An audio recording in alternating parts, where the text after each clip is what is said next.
Welcome to Forgotten Slumber, the channel where history whispers in the dark. Tonight, we journey into the shadowed streets, cold dungeons, and silent courts of medieval Europe, a world where law and fear walked hand in hand. Here, crime was not just action, but a story of ambition, betrayal, and consequence. And punishment was as much psychological as it was physical, from the whispers of thieves in moonlit alleys, to the echo of chains in stone prisons, to the chilling tales of public executions. We will uncover the forgotten rituals, the hidden horrors, and the human stories behind the crimes that shaped an era. Lie back, breathe deeply, and allow the darkness of history to envelope you. Let the echoes of the past guide you as we explore the crimes, punishments, and mysteries of the medieval world, softly, slowly, and with every detail meant to mesmerize and relax. Subscribe to Forgotten Slumber and hit the bell icon, so the shadows of history can always find their way to you.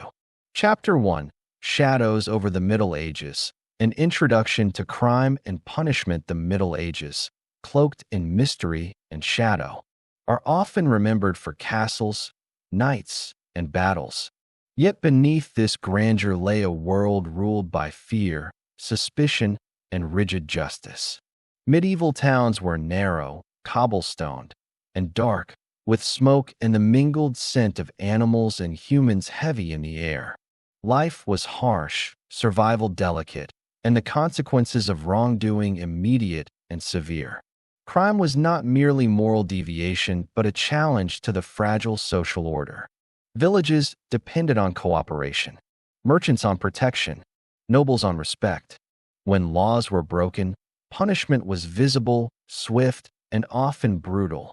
Laws were a patchwork of local custom, royal decree, and ecclesiastical mandate. Village elders, lords, or royal justices enforced them, while the church wielded authority over spiritual and moral transgressions.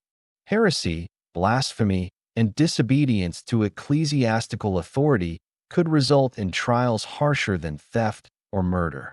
Survival often blurred the line between crime and necessity. A peasant stealing grain to feed a family faced the same risk as a bandit raiding merchants. Social status heavily influenced punishment. Nobles might escape with fines, peasants faced execution. Medieval justice reflected both authority and inequality. Punishments were designed for spectacle and deterrence. Town squares became theaters of fear, with stocks and pillories exposing petty criminals to ridicule, while public flogging impressed pain and obedience on witnesses. Executions, hanging, burning, breaking on the wheel, were ceremonial, reinforcing the law's absolute reach. Every act of punishment became a story to be retold, embedding fear and order into community memory. Motivations for crime were as varied as human nature itself. Poverty, hunger, ambition, desire, religious zeal, or fear of the supernatural could drive acts of theft, rebellion, or murder. Communities were close-knit, yet suspicion was ever present. Neighbors betrayed neighbors, merchants accused rivals, and lords manipulated charges for gain. Crime reflected personal and political impulses simmering beneath everyday life. Superstition and belief in the supernatural shaped justice. Illness might be blamed on witchcraft, crop failure on divine wrath, misfortune on curses or demonic influence. Trials for witchcraft and sorcery were both social control and genuine fear of evil. Torture was often used to extract confessions, terrifying both the accused and the community while reinforcing the omnipresence of sin and crime. Banditry and highway robbery posed constant threats, especially in rural areas. Merchants on long roads were prime targets for swift, brutal attacks. Local militias tried to enforce law, but control over the countryside was limited.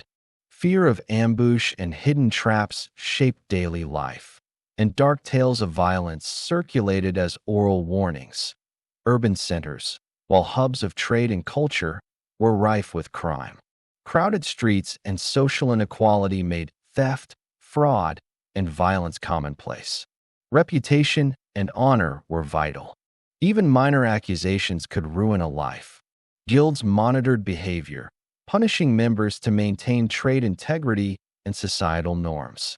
Urban life was a constant negotiation between ambition, opportunity, and vigilance. Murder carried consequences beyond personal loss. Feuds persisted for generations, each act justifying the next. Killing a noble could destabilize entire regions, drawing in allies and mercenaries. Even less serious homicide was investigated intensely to maintain order and authority. Punishments varied according to crime. Stocks and pillories humiliated. Flogging inflicted pain. Mutilation permanently marked criminals. Hanging was common, sometimes at the site of the crime. Burning at the stake, particularly for heretics or witches, destroyed both body and soul, reinforcing church authority. Trials could be long, relying on testimony, rumor, or coerced confession. Torture, through the rack, thumbscrew, or iron chair, was legally sanctioned and terrifyingly effective, reflecting a society where order and fear were intertwined. Property crimes, economic offenses, and moral transgressions were punished severely. Theft, fraud, and poaching threatened communities and lords. Moral crimes like adultery, blasphemy, or drunkenness were punished publicly to enforce communal values. Town criers, heralds, and church officials ensured that punishments were witnessed, reinforcing social rules. The church's influence was paramount. Ecclesiastical courts handled faith-based and moral crimes. Confession, penance, and spiritual guidance intertwined with punishment, and excommunication or damnation loomed over serious offenders. Crime was viewed as a challenge to divine order as well as social law. The spiritual dimension amplified fear and obedience, consolidating church and state power. Mechanisms for mercy and negotiation existed, but were limited. Pardons, fines, and religious penance offered paths to redemption, usually dependent on social status or influence. For peasants, minor offenses could lead to ruin or death. For nobles, clever bribes could avert punishment. Reflecting the inequalities of the system, every act of crime and punishment involved real people. Peasants, merchants, nobles, thieves, and executioners, each with motivations, fears, and desires.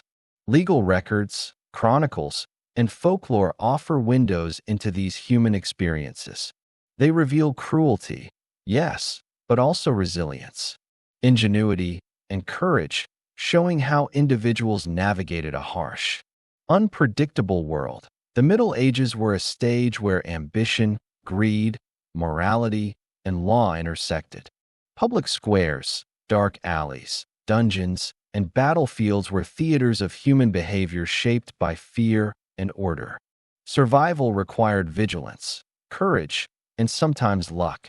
The shadow of law was ever present as you listen to this documentary. Imagine flickering torchlight in a medieval hall, guards rustling in dungeons, and the echo of gavel strikes and gallows creaking in the wind. Each chapter will explore aspects of crime and punishment, from petty theft to heresy, political intrigue to torture, always mindful of the human stories beneath the shadow of law.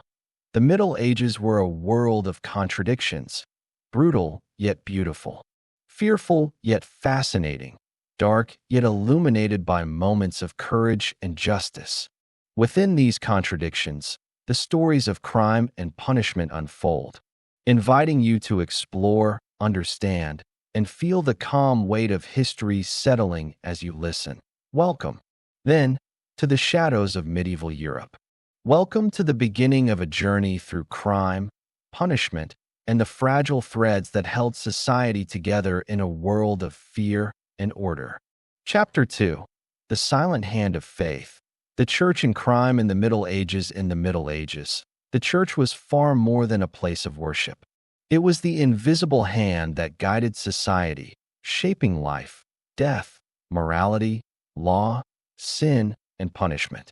From towering castles to humble cottages, its authority was omnipresent.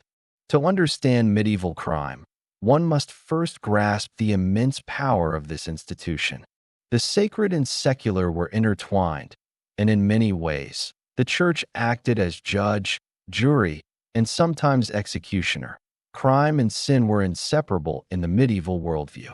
Theft, murder, rebellion, and fraud were offenses not only against the king or a local lord, but also against divine order. Ecclesiastical courts handled matters beyond the material world. Heresy, blasphemy, and witchcraft carried spiritual weight.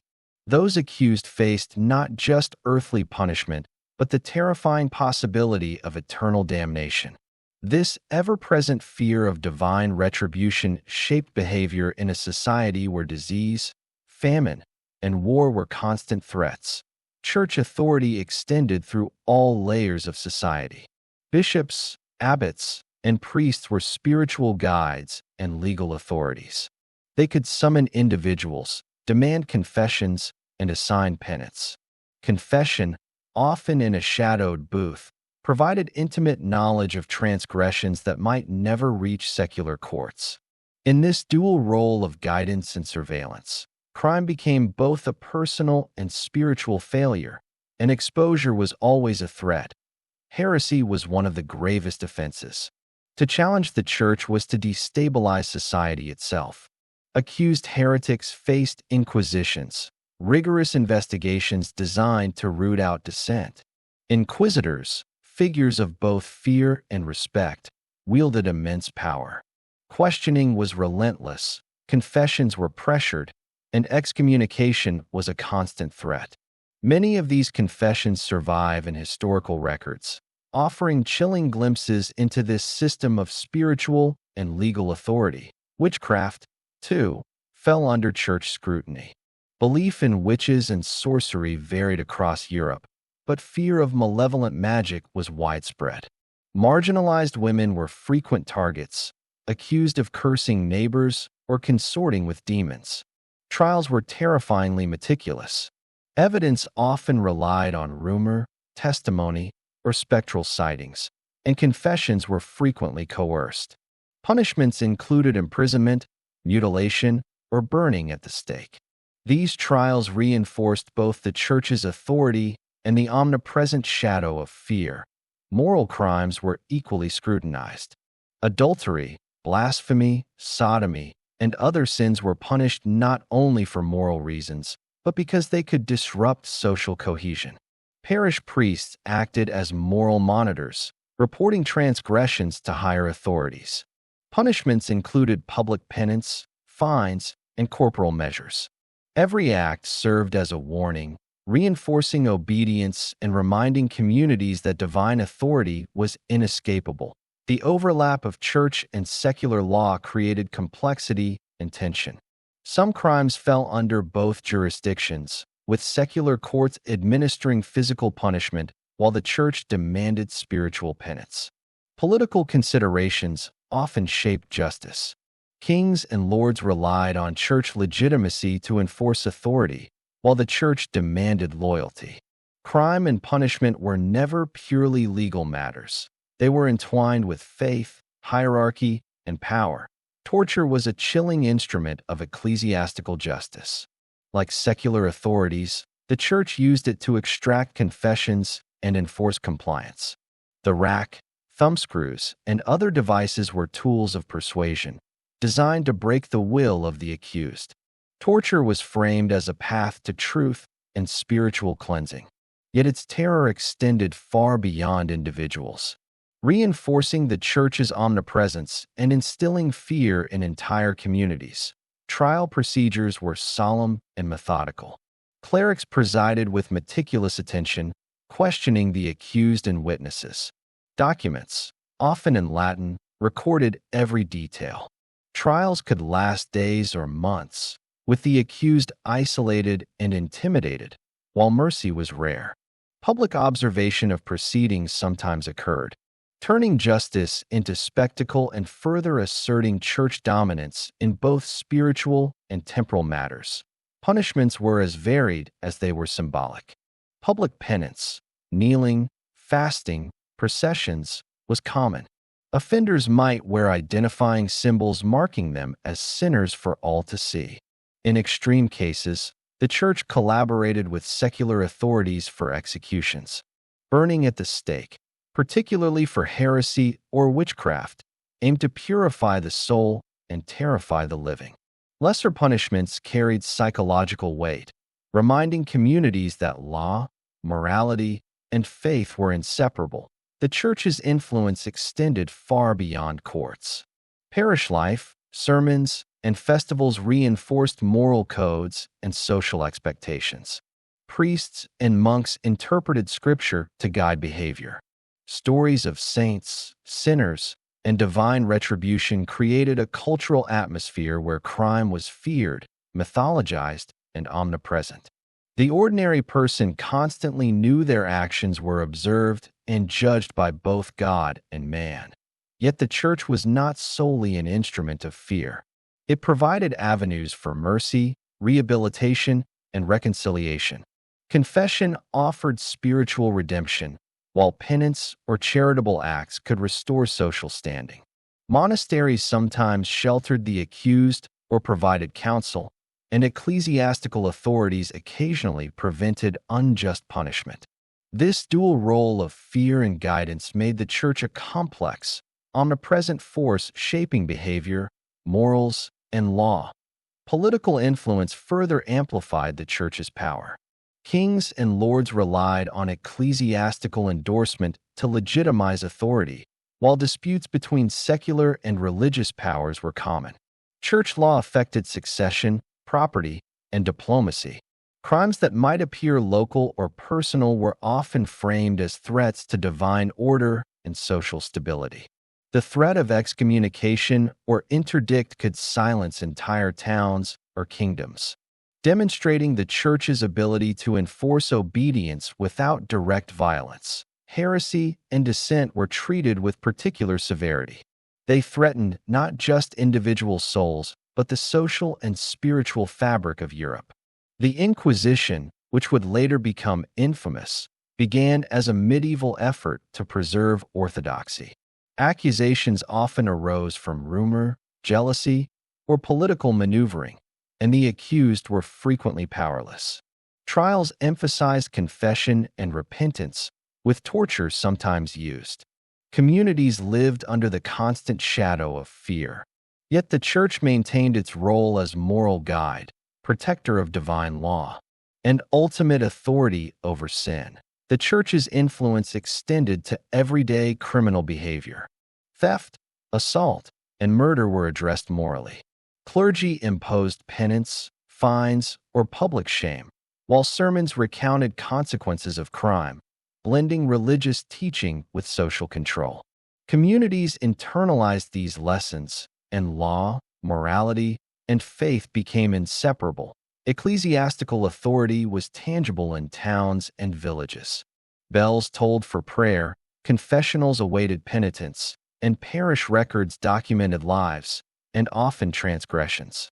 Festivals and rituals reinforced obedience, while punishments reminded communities of the church's reach. Towering churches symbolized divine authority, constantly reminding the faithful that crime was both spiritual and societal, carrying consequences beyond the material. Crime could be both necessity and defiance. Peasants stole to survive, nobles plotted to gain power, heretics acted from conviction. The church observed and arbitrated all, shaping morality and social structure. Punishments educated, instilled obedience, and reinforced that law and faith were inseparable. The church was a living, breathing force that shaped every action, fear, and punishment. Its influence permeated society, dictating what was right, acceptable, and survivable. Medieval crime stories are inseparable from the church, for without it, the system of fear, order, and morality could not exist. One can imagine the tolling bells across a dark village, whispers through chapel screens, guards moving in dungeons, and the lingering fear of divine and earthly judgment. Faith and fear intertwined. Crime was never private, and punishment, spiritual or physical, was a constant presence. The Church's silent authority shaped medieval crime and punishment, creating a society demanding obedience and cultivating fear. To understand the Middle Ages, one must understand this delicate balance, a world where sin and crime were observed, measured, and judged not only by men but by God. As we continue through medieval alleys, dungeons, and courts, remember that every crime, accusation, and punishment was intertwined with faith. The Church cast a shadow over every aspect of life, and in the chapters to come, we will explore the crimes, punishments, and mysteries that emerged under its watchful eye, a world dark, mesmerizing, and waiting to be remembered. Chapter 3: Shadows of the Streets. Crime and Society in Medieval Towns. The medieval town was a world of narrow cobbled streets, towering timber-framed buildings, and an ever-present haze of smoke and dust. Life in these urban centers was crowded, bustling, and precarious. Merchants hawked their wares from open stalls, blacksmiths pounded iron in noisy workshops, and children darted between alleys under the watchful eyes of parents and neighbors. Yet beneath the surface of daily life, a darker world thrived, one where fear, suspicion, and the threat of violence were constant companions. Crime was not rare. It was woven into the fabric of town life, a shadow that loomed over every market square and hidden lane. For the medieval townsman, survival required vigilance. Theft was everywhere, from pickpockets in the busy squares to shopkeepers skimming coins from their own ledgers. Goods could vanish from storage rooms or wagons overnight, leaving merchants destitute.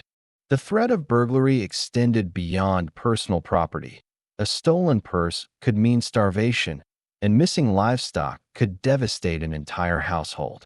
With no modern police force, towns relied on a patchwork of watchmen, constables, and sometimes volunteers to enforce law and order. Their presence was symbolic as much as practical, designed to remind citizens that transgression would not go unnoticed. Guilds played a dual role in crime and social order. These organizations, formed to regulate trade and protect members, monitored behavior closely. A guild could punish a dishonest apprentice, expel a cheating merchant, or enforce standards that ensured fairness.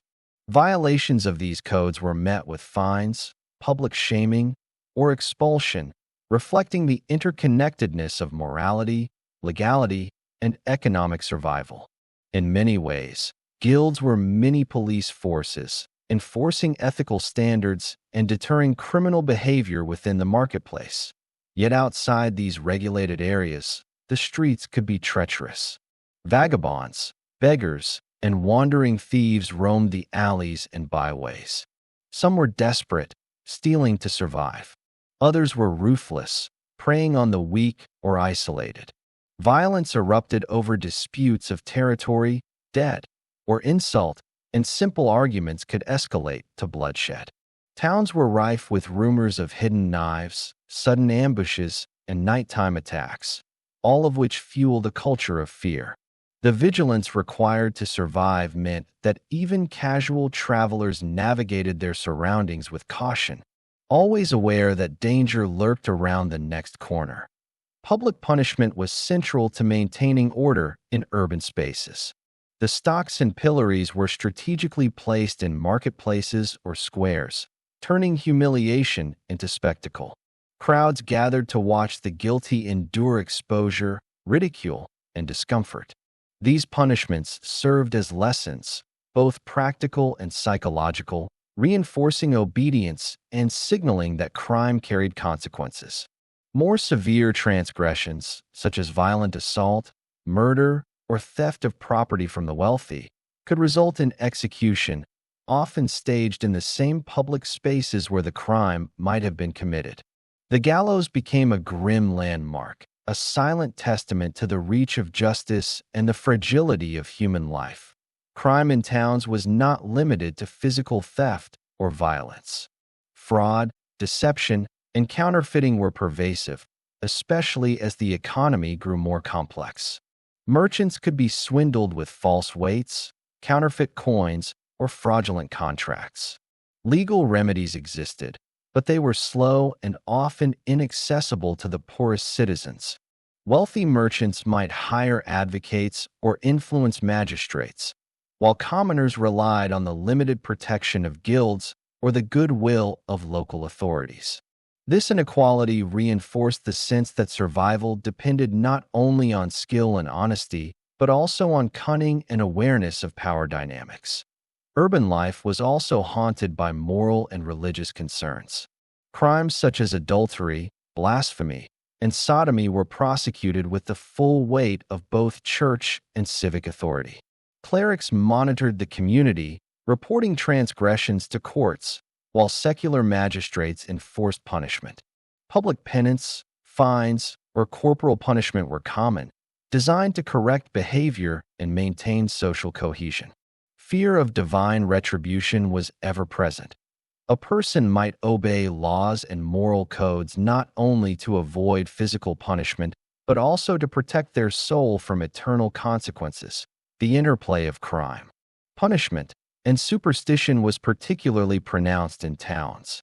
Illness could be blamed on curses, failed crops on witches, and mysterious deaths on malevolent forces. Accusations of sorcery or witchcraft could be leveled against neighbors, rivals, or the marginalized, and trials often followed. Evidence was scarce and subjective, yet the consequences were deadly serious. Torture might be used to elicit confessions, reinforcing both the church's authority and the fear of the unseen. Communities were acutely aware that crime was not merely a legal matter. It was a moral and spiritual violation that could endanger everyone. Banditry was a constant threat on the roads between towns. Merchants traveling with goods were prime targets, and ambushes were frequent. These criminals could operate with brutal efficiency, striking swiftly and disappearing into the countryside. Local militias sometimes patrolled major routes, but the sheer expanse of the land made complete control impossible. Villagers and merchants relied on vigilance, local knowledge, and sometimes bribes to navigate these dangers. The fear of attack became a defining feature of everyday life, shaping routines, travel habits, and social interactions. Within the towns themselves, feuds and rivalries added another layer of danger. Families, guilds, or political factions often clashed over territory, trade, or honor. A minor insult could spark a cycle of retaliation, with violence escalating in unpredictable ways. Feuds might persist for years, drawing in allies and destabilizing communities. In this environment, crime was both personal and political, a reflection of the tangled web of human ambition. Rivalry and survival, murder in particular, carried consequences far beyond the immediate victim. Killing a rival or wealthy citizen could trigger vendettas, legal reprisals, or intervention by higher authorities. Even petty disputes could escalate into lethal encounters, as personal honor and social standing were at stake. Courts investigated homicides with intensity, using a combination of witness testimony, confessions, and sometimes torture to determine guilt. Punishment was harsh, often public, and intended to deter others, reinforcing the fragile order within the densely populated urban environment. Punishments in medieval towns were symbolic as well as physical. Stocks and pillories humiliated, flogging and whipping inflicted pain, and execution demonstrated absolute authority. Mutilation, such as cutting off ears or hands, created a visible mark of guilt, signaling to the entire community the consequences of transgression. Hanging, burning, and breaking on the wheel were reserved for the most severe crimes, often carried out in public squares to maximize impact. These spectacles ensured that law, morality, and fear were inseparable, intertwining social control with entertainment, warning, and moral instruction. Trial procedures varied, but were often intimidating. Evidence relied heavily on testimony, rumor, and coerced confessions. Torture, sanctioned in some regions, was designed to extract the truth and reinforce authority. Trials could last days or weeks, and public observation turned justice into a communal experience. Even in the absence of physical punishment, the psychological weight of accusation and trial left a lasting impression, shaping behavior and reinforcing societal norms. Crime was not solely a matter of opportunity or greed. It was also influenced by necessity, desperation, and ambition. Poverty drove many to theft and fraud, while envy, rivalry, and desire for status motivated others to commit violent acts. The social hierarchy played a crucial role. Nobles could manipulate legal outcomes, while commoners faced severe consequences for minor transgressions. Wealth, influence, and cunning often determined survival, highlighting the inequalities embedded in the urban justice system. The church's presence in towns reinforced this hierarchy and shaped behavior. Priests and monks disseminated knowledge, monitored morality, and collaborated with secular authorities to enforce justice. Spiritual authority merged with civic control, creating a society in which crime, morality, and obedience were inseparable. The threat of excommunication, public shaming, or eternal damnation influenced actions as profoundly as the risk of physical punishment. Even ordinary citizens internalized these lessons. Markets, streets, and homes were spaces where fear, vigilance, and social order coexisted. Gossip and rumor functioned as informal enforcement, shaping reputation and behavior.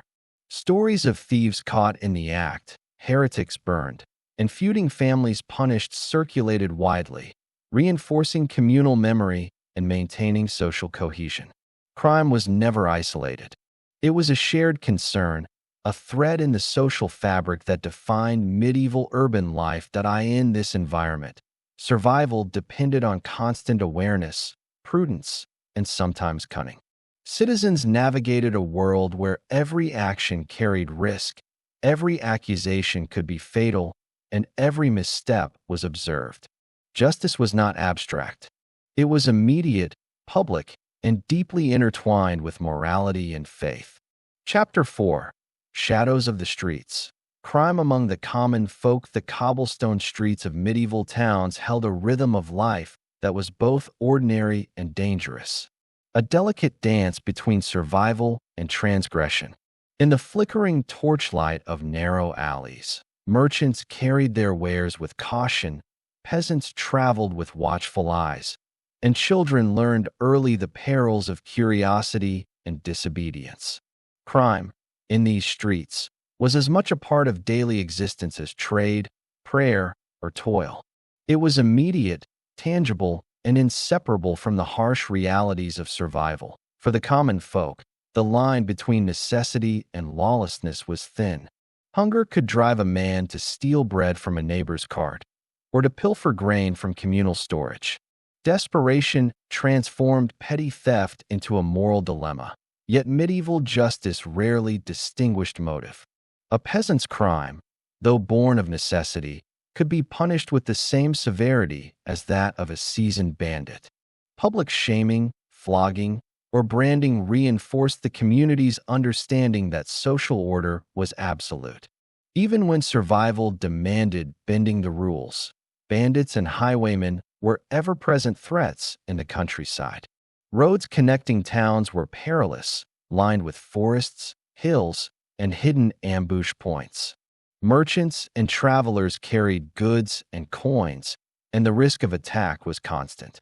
Bandits operated in small, organized groups, striking swiftly before vanishing into the wilderness.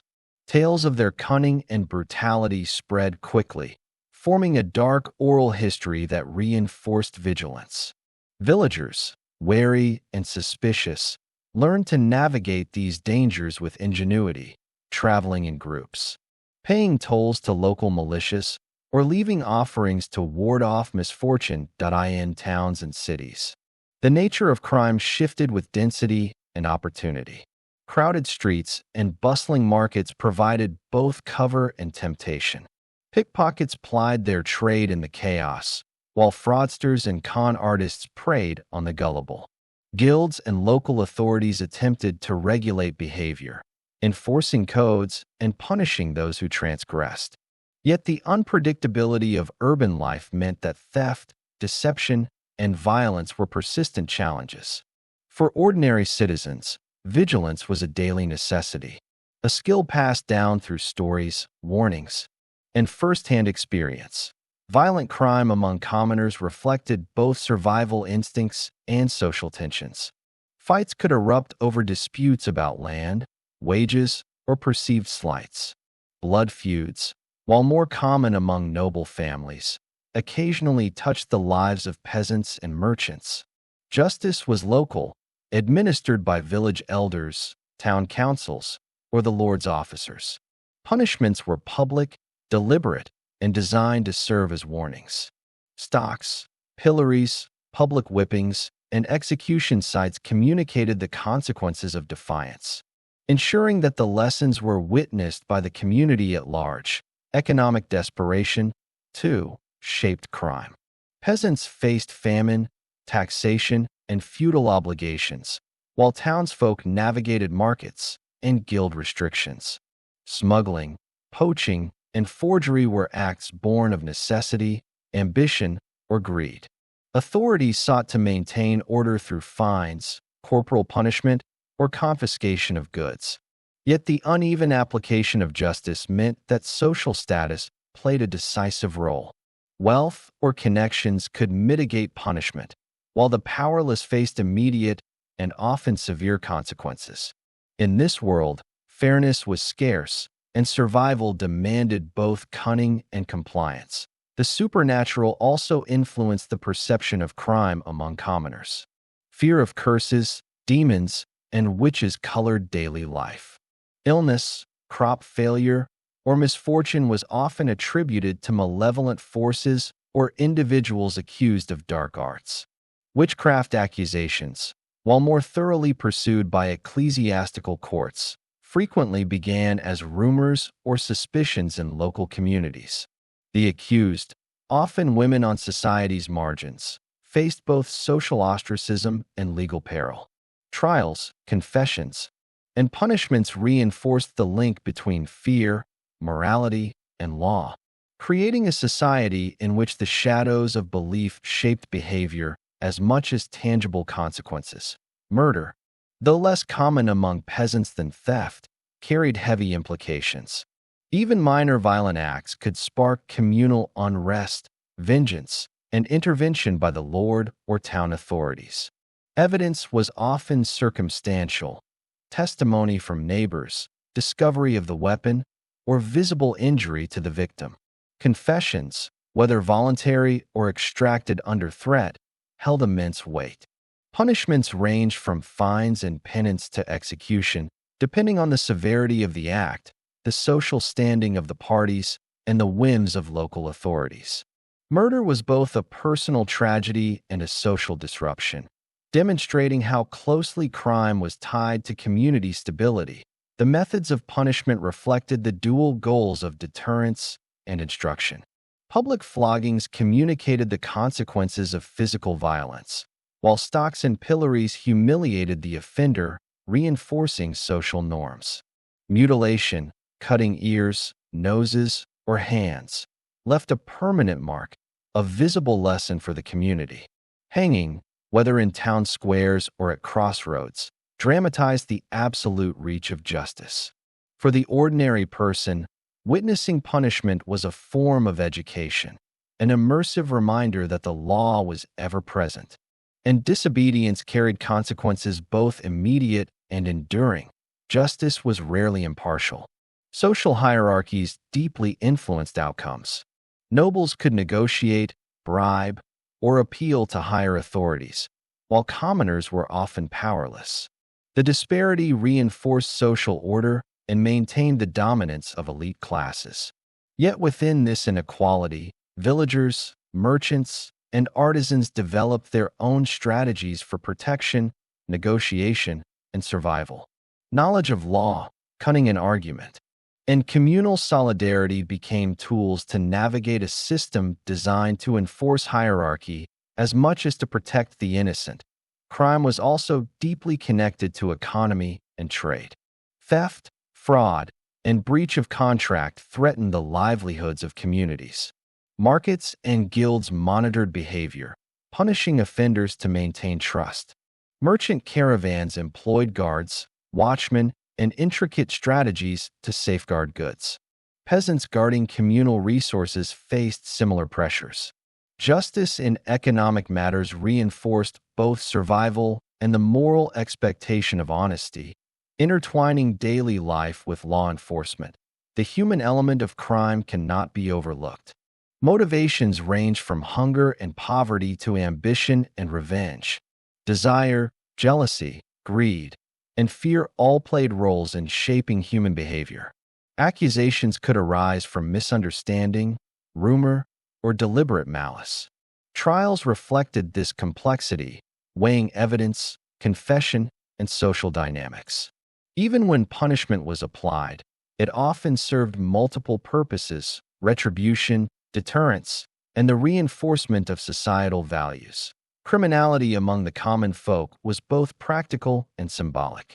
Theft and violence disrupted order, but they also revealed the pressures and vulnerabilities of everyday life. Punishment, whether corporal or ritualistic, communicated communal values and the omnipresence of law. Surveillance, accusation, and confession created a network of moral and social accountability, ensuring that even in small villages, crime carried weighty consequences.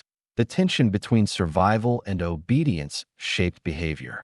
Peasants and townspeople developed resilience, cunning, and adaptability to navigate a world where missteps could be fatal.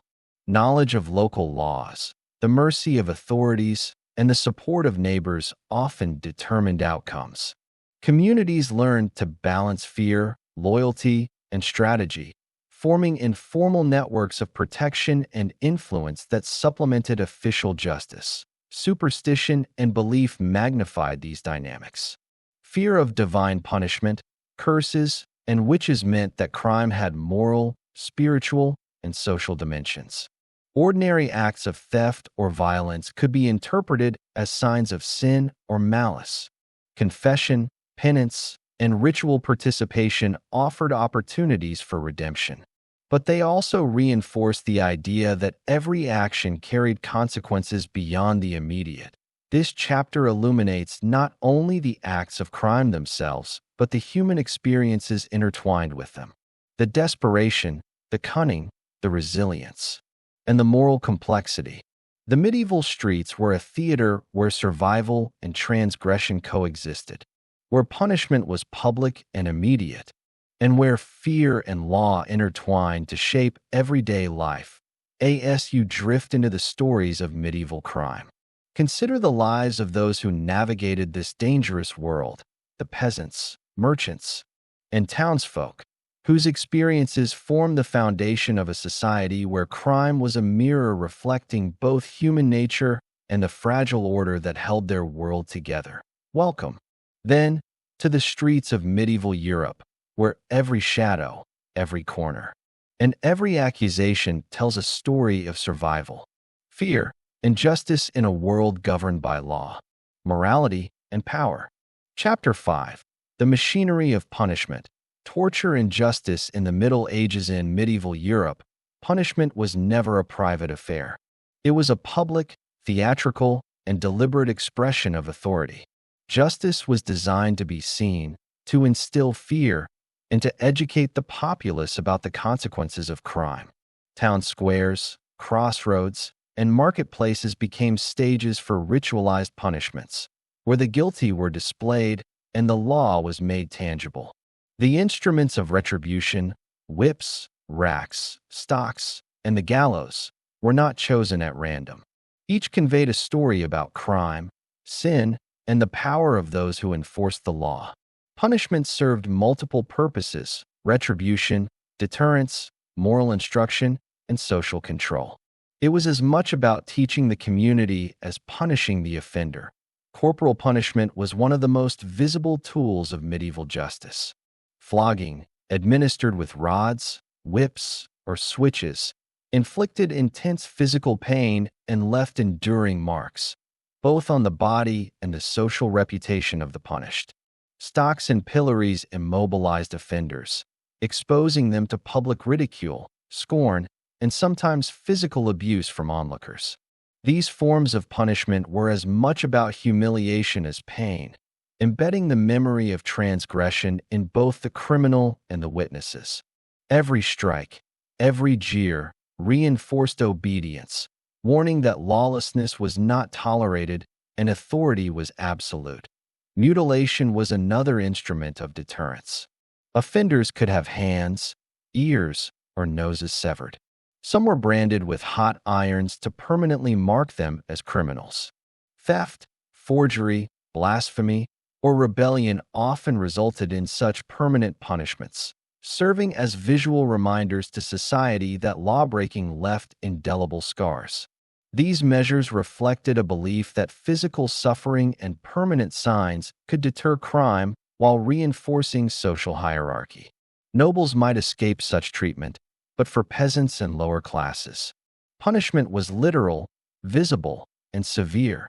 Torture, more than any other form of punishment, symbolized the intersection of authority, fear, and morality.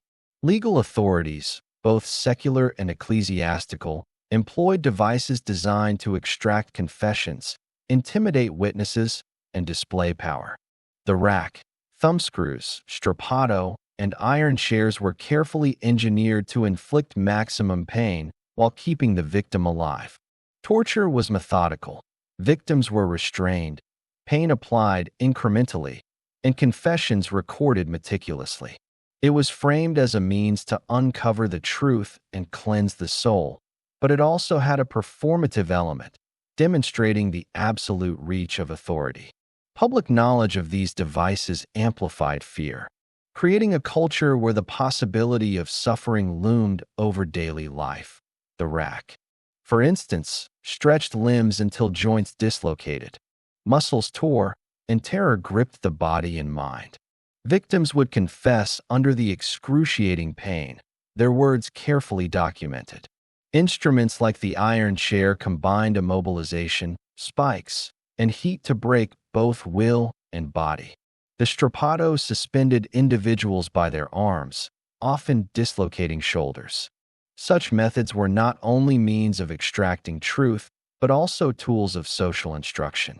Every trial, every spectacle, taught communities the cost of disobedience. Even those spared direct punishment internalized the lessons, shaping behavior and societal norms. Execution was the ultimate assertion of authority, reserved for the gravest crimes. Hanging, beheading, breaking on the wheel, and burning at the stake carried layers of symbolism. The choice of execution reflected both the nature of the crime and the social status of the condemned. Nobles often received swift decapitation, a nod to rank even in death, while commoners endured prolonged public suffering. Burning at the stake, particularly for heresy or witchcraft, was both literal and symbolic, representing purification through fire while terrifying observers. Execution transformed law into theater, reinforcing power structures and teaching obedience through dramatic spectacle. The role of the executioner was paradoxical, yet indispensable. Feared and marginalized, they were the hands of justice, executing punishments with precision.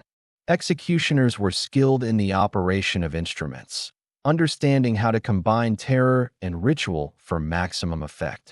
Their work was both technical and symbolic, delivering justice while reinforcing authority. Despite their essential role, society often shunned them, placing them outside social norms even as they maintained order. Punishments were not limited to physical suffering. Fines, restitution, and public penance played a critical role in medieval justice. A peasant who stole grain might be forced to repay multiple times over or perform labor for the Lord. Moral offenses such as adultery, blasphemy, or drunkenness often required public penance, processions, kneeling, or wearing identifying marks. These forms of punishment combined social visibility with moral correction, reinforcing communal values while ensuring that transgressions were acknowledged. They also provided authorities with flexibility, balancing severity with practicality, and demonstrating mercy when politically or economically advantageous. The interplay between secular and ecclesiastical authorities added complexity to medieval justice. Certain crimes, heresy, blasphemy, moral transgressions, fell under church jurisdiction, while theft, assault, and rebellion were primarily secular concerns. Overlaps were common, leading to negotiation and, at times, conflict between institutions. Bishops, abbots, and priests often acted as judges, arbiters, and enforcers, interpreting sin and crime in ways that reinforced both moral and social hierarchies. Inquisitions, tribunals, and local courts worked in tandem to ensure that law and morality were inseparable, leaving little room for escape or ambiguity. Public visibility of punishment served as a tool for social control.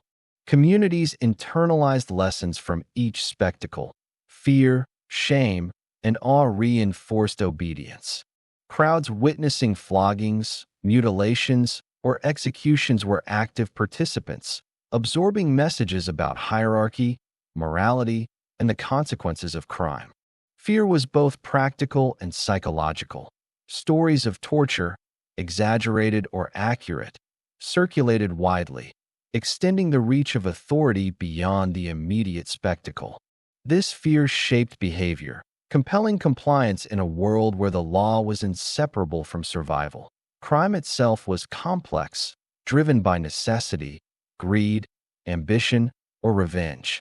Theft might result from poverty, while murder could stem from rivalry or political maneuvering. Authority had to balance punishment to maintain order without provoking rebellion. The machinery of medieval justice, trial, torture, execution, was designed to calibrate terror, assert dominance, and preserve social structure. Every instrument, every procedure communicated power, morality, and the consequences of defiance. Justice was performative, psychological, and physical simultaneously. Even amidst this brutality, mercy and negotiation existed. Nobles could intercede, fines could reduce punishment, and religious penance might restore moral balance. These exceptions highlighted social inequalities. The commoner faced immediate, harsh consequences, while influence and wealth could mitigate suffering. Nevertheless, the visible and visceral nature of punishment ensured that fear, authority, and social hierarchy were always on display at the human level.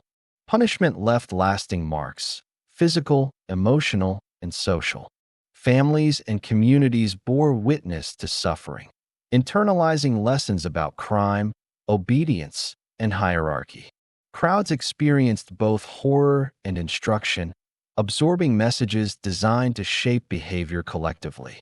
Crime and punishment were thus communal narratives, linking individual transgression to societal order and reinforcing the omnipresence of authority. The psychological dimension of punishment was crucial.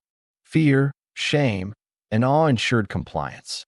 Instruments of torture, public execution, and ritualized humiliation communicated that law was absolute, unyielding, and omnipresent.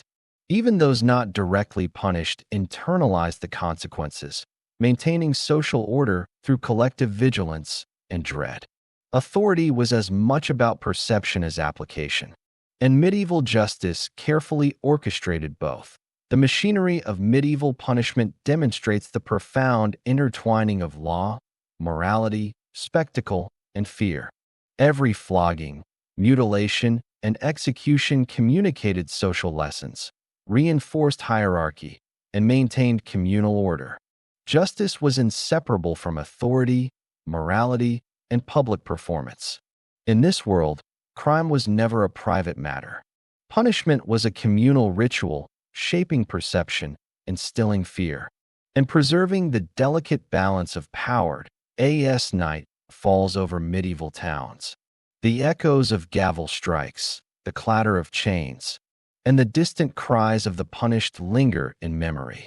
The machinery of punishment, pain, ritual, and spectacle, reminds us that in the Middle Ages, law was not abstract. It was visible, terrifying, and inescapable, a force that shaped every life, governed every action, and taught every observer the enduring power of authority.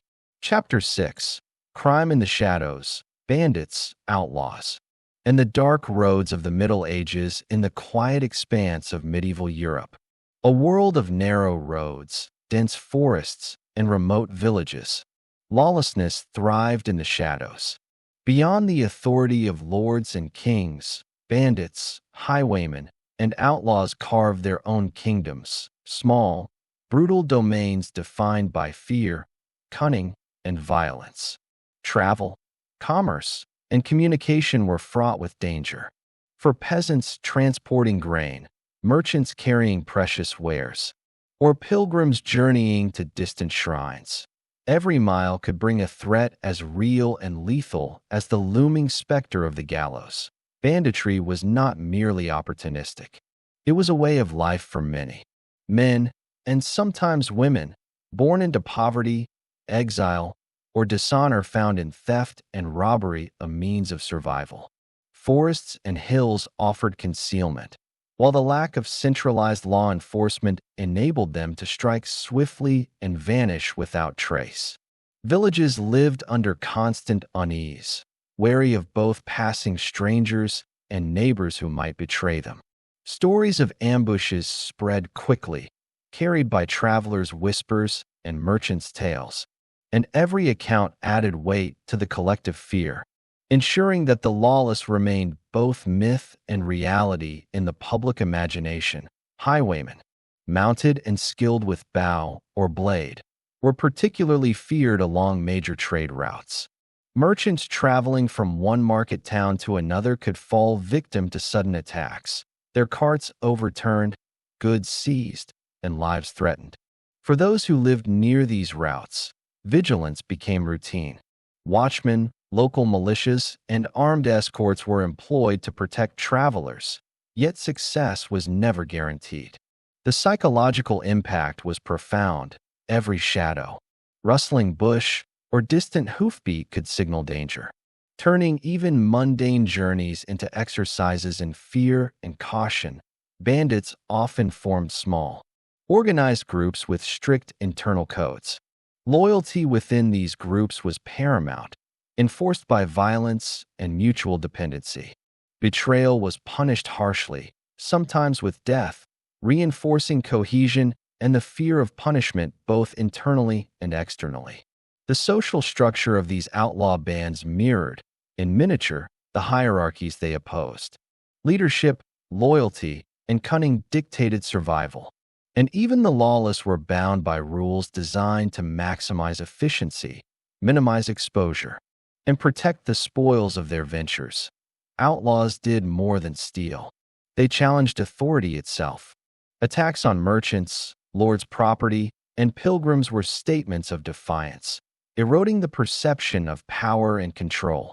These acts forced communities to respond, whether through armed patrols, negotiation, or increased surveillance.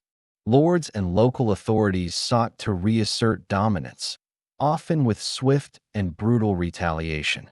Executions, mutilations, and public punishments for captured criminals reinforced authority and reminded all that the law's reach, even if imperfect, was absolute. The response to crime in rural areas was often communal. Villagers organized watches, patrolled roads, and communicated through signals and messengers. They reported suspicious behavior to the nearest lord or sheriff, creating networks of informal intelligence. This vigilance became a necessary part of life, reinforcing social cohesion even amidst fear. Yet despite these efforts, bandits adapted, changing routes, employing disguises, and exploiting gaps in knowledge.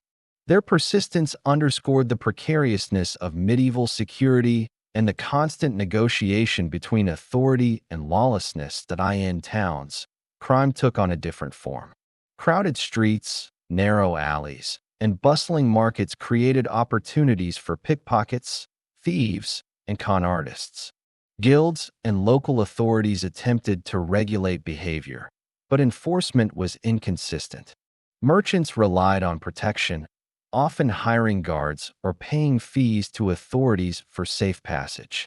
Neighborhood rivalries, competition for resources, and poverty fueled petty theft, while more serious offenses, murder, extortion, or arson, invoked the attention of courts.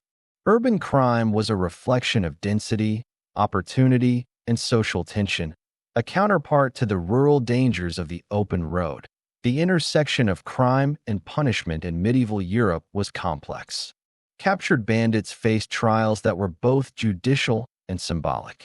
Confessions were extracted, often under duress or torture, and sentences were designed to deter others. Hanging, beheading, and other public executions communicated the consequences of defiance. Punishments were not only about retribution, but about maintaining the delicate balance of authority, morality, and social order.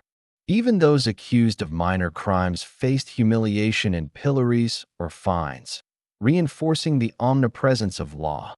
Fear was a tool as much as punishment.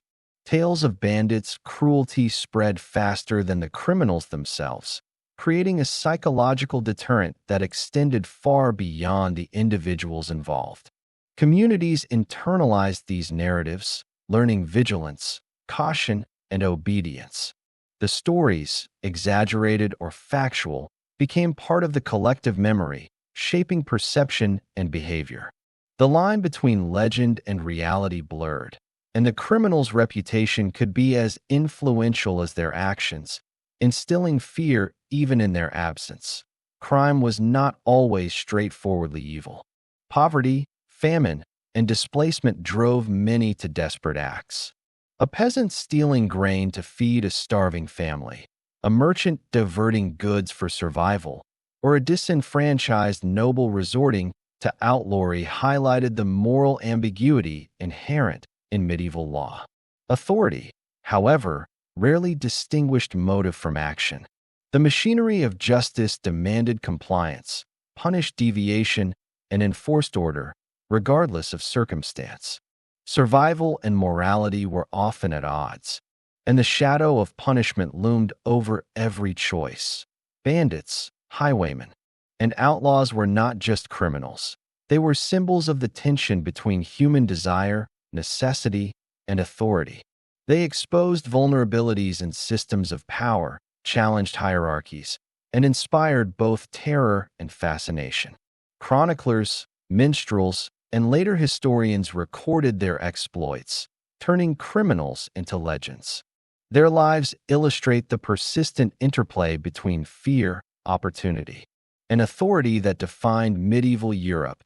As night fell over villages, forests, and winding roads, the presence of crime was palpable. The flicker of torches, the hooves of distant riders, and the whispered warnings of neighbors reminded communities that danger lurked beyond walls and gates.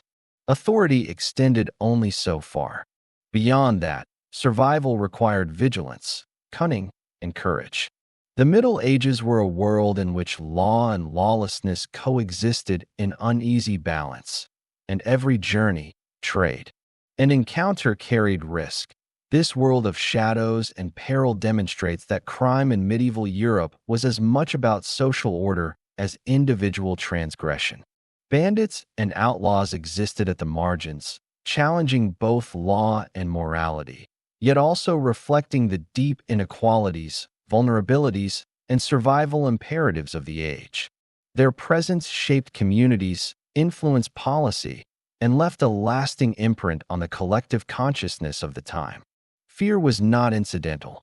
It was central to social cohesion, obedience, and control that in the silent forests, empty roads, and abandoned ruins. One can almost hear the echoes of medieval crimes, the sudden clash of steel, the hurried footsteps of fleeing merchants, the distant cries of the hunted. These were the spaces where lawlessness thrived, where human ambition, desperation, and cunning intersected, and where survival depended on awareness, courage, and sometimes luck. Bandits and outlaws were both a menace and a mirror, reflecting the vulnerabilities of medieval society while shaping its structures of justice and fear that by understanding the dark roads, shadowed forests, and hidden networks of crime. We glimpsed the precariousness of medieval life. Authority was omnipresent yet imperfect. Punishment was immediate yet selective. Fear was constant yet necessary. Bandits and outlaws were not anomalies but central actors in the medieval story, embodying the tensions between survival, morality, and order. Their legacy endures in stories, folklore, and history, haunting the memory of an era where the shadows of crime stretched across every path and village, leaving their mark on the human imagination. Chapter 7. The Instruments of Pain, Torture, and Interrogation in the Middle Ages to in the shadows of medieval dungeons. Beneath the towering walls of castles and the dim glow of torchlight, justice often took a form that modern eyes would scarcely recognize. Torture was not simply a tool of cruelty. It was a sanctioned method of extracting truth, maintaining authority, and reinforcing fear. It existed as both a physical reality and a psychological weapon, a ritualized theater in which law, morality, and terror intertwined. The instruments of pain, crafted with precision and grim ingenuity, became extensions of authority, enforcing obedience in a world where survival was precarious and law enforcement uneven. The philosophy behind torture was rooted in the belief that the human soul could be compelled toward confession through suffering. Authorities, both secular and ecclesiastical, held that guilt could be revealed only when the body was pushed to its limits, when fear, pain, and isolation conspired to break the spirit.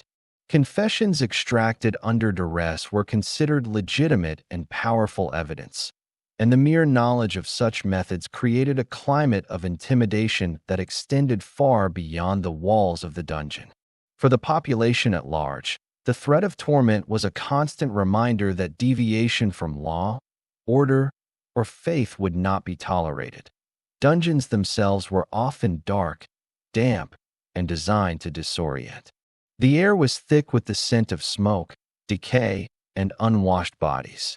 Narrow corridors and iron-bound doors created a sense of entrapment, and the psychological impact of isolation was as potent as the physical pain inflicted. Prisoners could be held for days, weeks, or even months, awaiting their turn to face the inquisitor, the magistrate, or the executioner. In these subterranean chambers, fear was cultivated carefully, ensuring that the accused approached each interrogation with heightened vulnerability. The instruments of torture varied in form, function, and cruelty.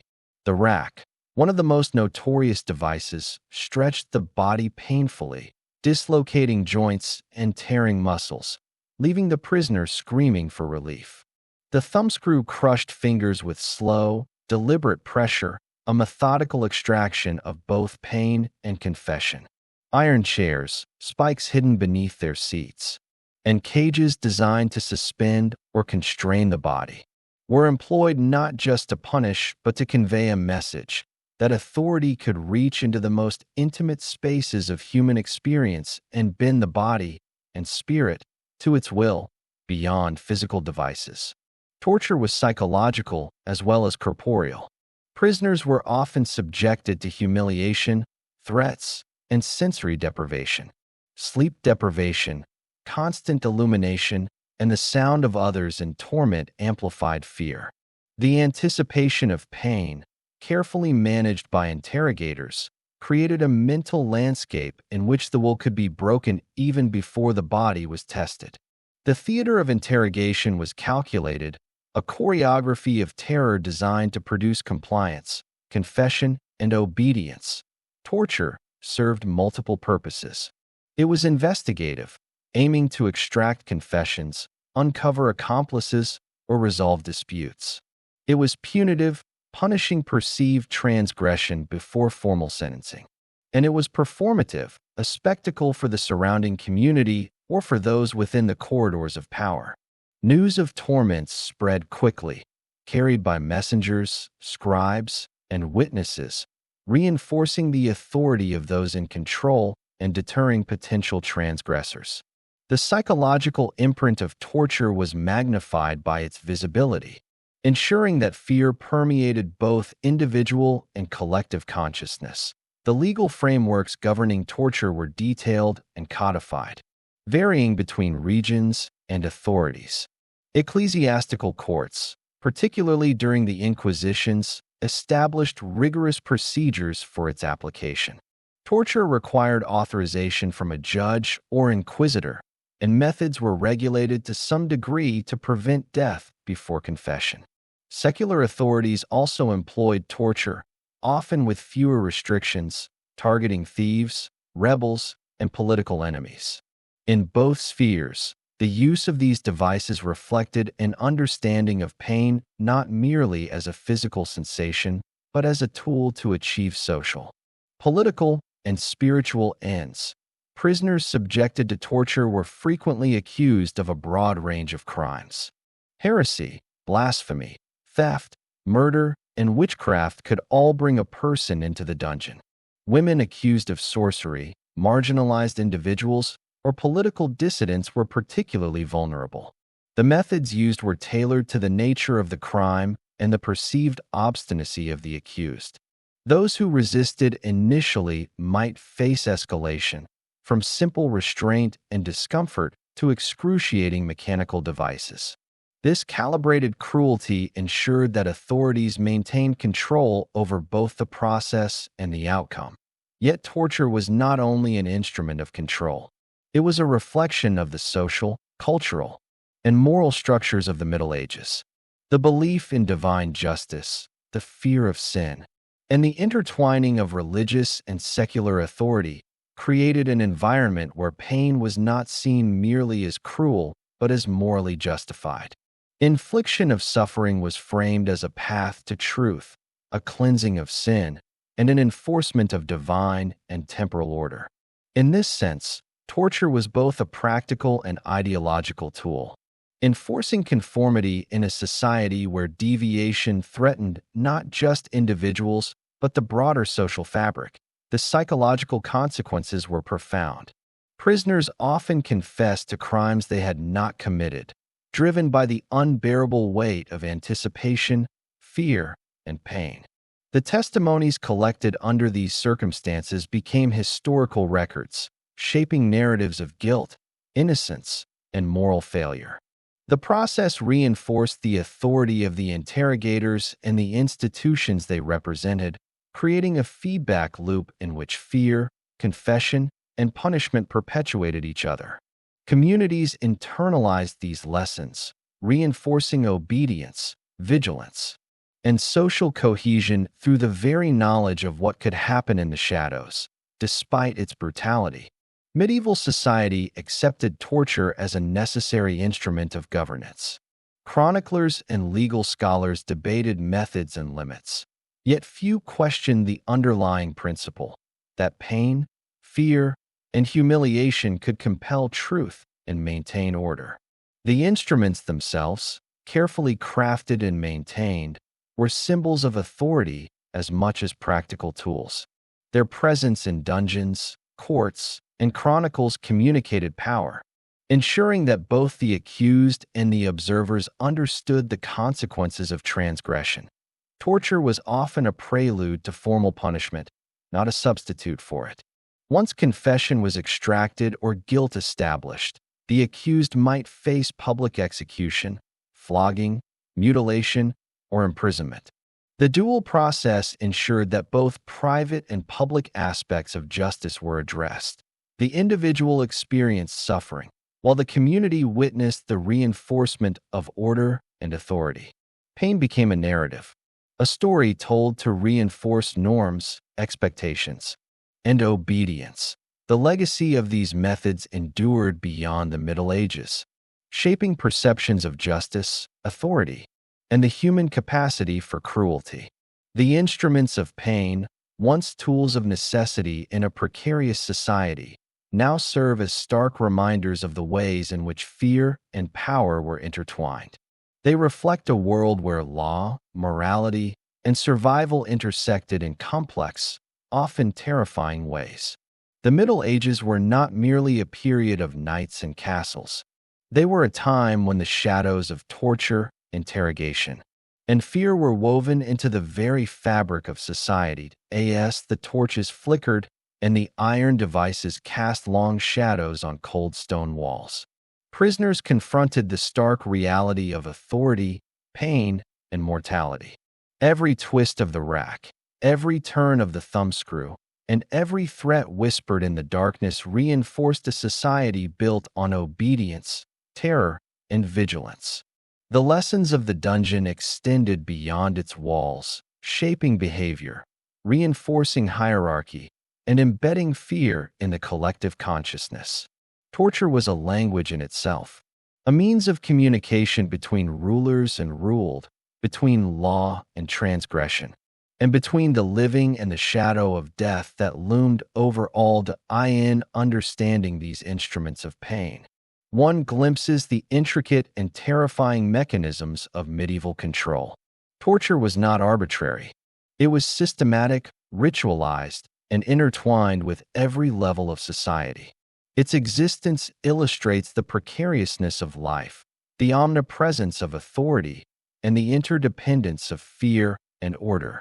The instruments themselves, silent and ominous, tell stories as vividly as any chronicle, whispering of a time when human suffering was wielded as a tool to maintain civilization, morality, and the fragile threads that held society together. Chapter 8: Crimes of the Crown, Noble Misdeeds, and Political Intrigue. While peasants feared the shadow of the dungeon and the weight of public punishment, the nobility operated in a world where ambition, influence, and inheritance often dictated the line between law and lawlessness. Medieval crimes were not limited to theft or petty violence. Among the elite, offenses took the shape of treachery, rebellion, and betrayal, interwoven with politics, familial rivalry, and the relentless pursuit of power. In castles, halls, and courts, the actions of a noble could reverberate across kingdoms, sparking wars, altering allegiances, and redefining the very structure of medieval society. Noble crimes were often strategic, calculated, and cloaked in layers of justification. A lord might seize land from a weaker neighbor under the pretense of legal right, or manipulate inheritance disputes to consolidate wealth. Marriage, the primary instrument of alliance and legacy, could become a battlefield where political ambition was pursued through secret agreements, coercion, or outright abduction. These actions were criminal in their essence, yet frequently tolerated or legitimized through social hierarchy and influence. The difference between a noble's cunning and a peasant's theft often lay not in morality, but in opportunity, resources, and the power to enforce or evade consequences. Rebellion was among the gravest of noble offenses. Lords, barons, and princes challenged kings and queens, not only risking their lives but the lives of thousands. These uprisings were motivated by disputes over succession, territorial claims, taxation, or personal slights. Rebellion was both a crime and a political statement, a declaration that the natural order could be contested. The response from monarchs was swift and severe. Captured rebels faced execution, confiscation of lands, or imprisonment in conditions designed to eliminate influence and deter future dissent. Public punishments for nobles, while less common than for peasants, were carefully staged to communicate authority while maintaining a semblance of respect for social rank. Assassination, intrigue, and poison were common tools in the arsenals of ambitious nobles. Political murder was a means to remove rivals, secure inheritance, or enforce loyalty. Castles and courtly gatherings, which appeared as centers of refinement and ceremony, often concealed plots hatched behind closed doors. Poison, subtle and insidious, became a favored weapon, particularly in situations where open violence would attract unwanted attention. Chroniclers documented stories of poisoned wine, tainted meals, and secretive conspiracies, embedding a lasting image of danger, cunning, and betrayal into the narrative of noble life. Fear of assassination shaped behavior, alliances, and diplomacy, creating a culture of suspicion in every hall and chamber. Feuds between noble families could span generations. A slight, a contested inheritance, or a dishonorable act could ignite a chain of revenge, often involving multiple generations and extended kinship networks. These feuds were not merely personal. They had political and economic ramifications. Territories could be devastated, peasants drawn into conflicts, and neighboring lords forced to take sides. Justice in these cases was often impossible to enforce impartially. Kings and higher authorities could intervene, but only if the balance of power necessitated it. Otherwise, vengeance and private war dominated, illustrating the precariousness of law when confronted with wealth, status, and martial power. Corruption, bribery, and favoritism were widespread within the noble class. Courts and officials could be swayed by gifts, promises, or coercion. Laws that applied strictly to commoners were frequently bent or ignored for the elite. Nobles could negotiate, manipulate, or intimidate their way out of charges that would condemn others. This disparity was not merely tolerated. It was a recognized part of the social order. Power itself became a shield against punishment, and influence could redefine what constituted a crime or how it was adjudicated. The very systems of justice were intertwined with status, creating a hierarchy where the ability to commit crime with impunity was a marker of rank. Political intrigue extended beyond borders. Alliances between nobles, kingdoms, and empires were fluid, often shifting with marriage, war, or opportunity. Spying, bribery, and secret diplomacy were instruments of statecraft. Nobles employed networks of informants, messengers, and loyal retainers to maintain advantage and anticipate threats. Betrayal could come from within one's household, a trusted vassal, or a distant ally. The consequences of misjudgment were severe: exile, execution, loss of titles, or military retaliation. Intrigue was both a survival mechanism and a method to expand influence, making crime a calculated tool of political strategy. The legal system itself had to navigate these treacherous waters. Trials involving nobles were often political performances, designed as much to display power and maintain order as to determine guilt. Judges and monarchs had to balance the enforcement of law with the practical realities of power and loyalty. Punishments could be symbolic, such as fines or temporary imprisonment, or severe, such as execution or confiscation of estates. Public spectacle remained important. Even when nobles were punished, it was framed in a manner that reinforced the authority of the crown without provoking further unrest. The stakes were high, and every decision was measured against the delicate equilibrium of power. Moral and religious expectations also shaped noble behavior. Crimes that violated church teachings, heresy, sacrilege, or violations of marital vows were prosecuted with both spiritual and temporal consequences. Nobles were expected to adhere publicly to Christian ideals, even when privately engaging in ambition-driven crime. The church wielded its influence strategically, supporting or condemning nobles based on political advantage, the preservation of power, and the reinforcement of societal norms. Conflicts between secular ambition and religious doctrine created a tension that permeated every court, chapel, and hall of power. The consequences of noble crime often extended far beyond the individual. Entire communities could suffer when lands were pillaged, allegiances shifted, or feuds erupted. Villages could be burned as retribution, peasants conscripted into military campaigns, and trade disrupted for years. The elite's pursuit of power was inseparable from the lives of those beneath them, reinforcing the interconnectedness of crime, authority, and survival. The Middle Ages were, in many ways, a reflection of this delicate and dangerous balance, where ambition collided with law and morality, leaving a trail of both terror and fascination. Yet, even in this ruthless world, negotiation, loyalty, and strategic alliances could mitigate the consequences of crime. Letters of pardon, temporary exile, or marriages arranged to resolve disputes were common tools to maintain stability. Nobles exercised discretion, understanding that open rebellion or scandal could jeopardize not only their own standing but the fragile order upon which kingdoms relied. Crime among the elite was rarely straightforward.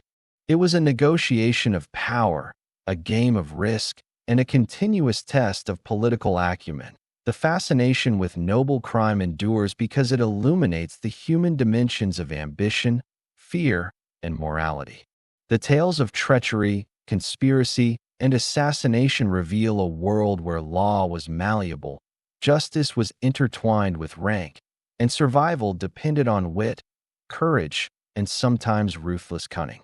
These stories offer insight into the psychological and societal mechanisms that allowed crime to flourish among those who shaped the destiny of nations, reminding us that history is written not only by those who obey the law, but also by those daring enough to bend it to their will. Night falls over castle towers, and torchlight flickers across stone walls. The shadow of noble crime stretches long and deep. Every whispered conspiracy, secret alliance, and political betrayal resonates across the corridors of power. The Middle Ages were a world where ambition, cunning, and fear intersected, and where the stakes of crime were measured not just in law but in life, legacy, and the fragile equilibrium of kingdoms. Noble crimes were as much about survival as ambition, a theater in which power, morality, and law collided, leaving a legacy of intrigue that continues to captivate and haunt the imagination. Chapter 9: Shadows in the Streets. Urban crime and the life of the cities in the Middle Ages were bustling hubs of commerce, culture, and curiosity. Narrow streets wound like serpents between tall, timbered houses, their upper stories leaning over the cobblestone below, casting shadows that seemed to swallow passers-by whole. The smells of the city were pungent. Smoke from hearths and forges mingled with the stench of refuse, animals, and overflowing latrines. Here, the rhythm of life was constant, chaotic, and unpredictable. Yet beneath the clang of the blacksmith's hammer and the chatter of merchants lay a darker current, a world where crime thrived. Opportunists lurked, and the line between survival and sin was perilously thin. Urban crime in medieval Europe differed from that of the countryside. The density of the population, combined with the anonymity it afforded, created opportunities for theft, fraud, and violence. Markets were prime hunting grounds for pickpockets. Inns and taverns were settings for brawls, extortion, and secret deals. Murders could be concealed among the throngs of townspeople, and unlit alleyways provided perfect cover for ambushes. The city offered both protection and peril, while the presence of guilds, watchmen, and magistrates provided some enforcement of law. They could not fully control the shadows that thrived in the labyrinth of streets. Guilds played a dual role in city life. They were protectors of trade and labor, establishing standards and punishing members who violated rules, but they also served as instruments of surveillance, enforcing conformity and suppressing rivals. A baker caught selling substandard bread could face fines, public humiliation, or temporary imprisonment, while a blacksmith who failed to meet quality standards might lose not only customers, but his livelihood. Guilds maintained a delicate balance, promoting prosperity and order, yet controlling behavior in ways that could border on tyranny. In this framework, crime was not just an individual act. It was a disruption of communal trust and economic stability. Fraud and deceit were among the most common urban offenses. Merchants and artisans competed fiercely for wealth and reputation. Counterfeiting coins, adulterating food, or falsifying weights and measures were all punishable offenses, yet difficult to police. The marketplace was a theater of constant negotiation, suspicion, and strategy. Buyers had to remain vigilant, sellers had to maintain credibility, and the law struggled to keep pace with the ingenuity of those who sought profit through deception. Stories of clever tricksters who evaded punishment spread quickly, feeding both admiration and fear among townspeople. Violence, too, was a defining feature of urban crime. Disputes between neighbors, rival guilds, or opportunistic criminals often escalated into deadly encounters. Weapons were common in the city, and many households kept knives, maces, or short swords at hand. Fights in taverns could erupt over a spilled drink, an insult, or a dispute over property.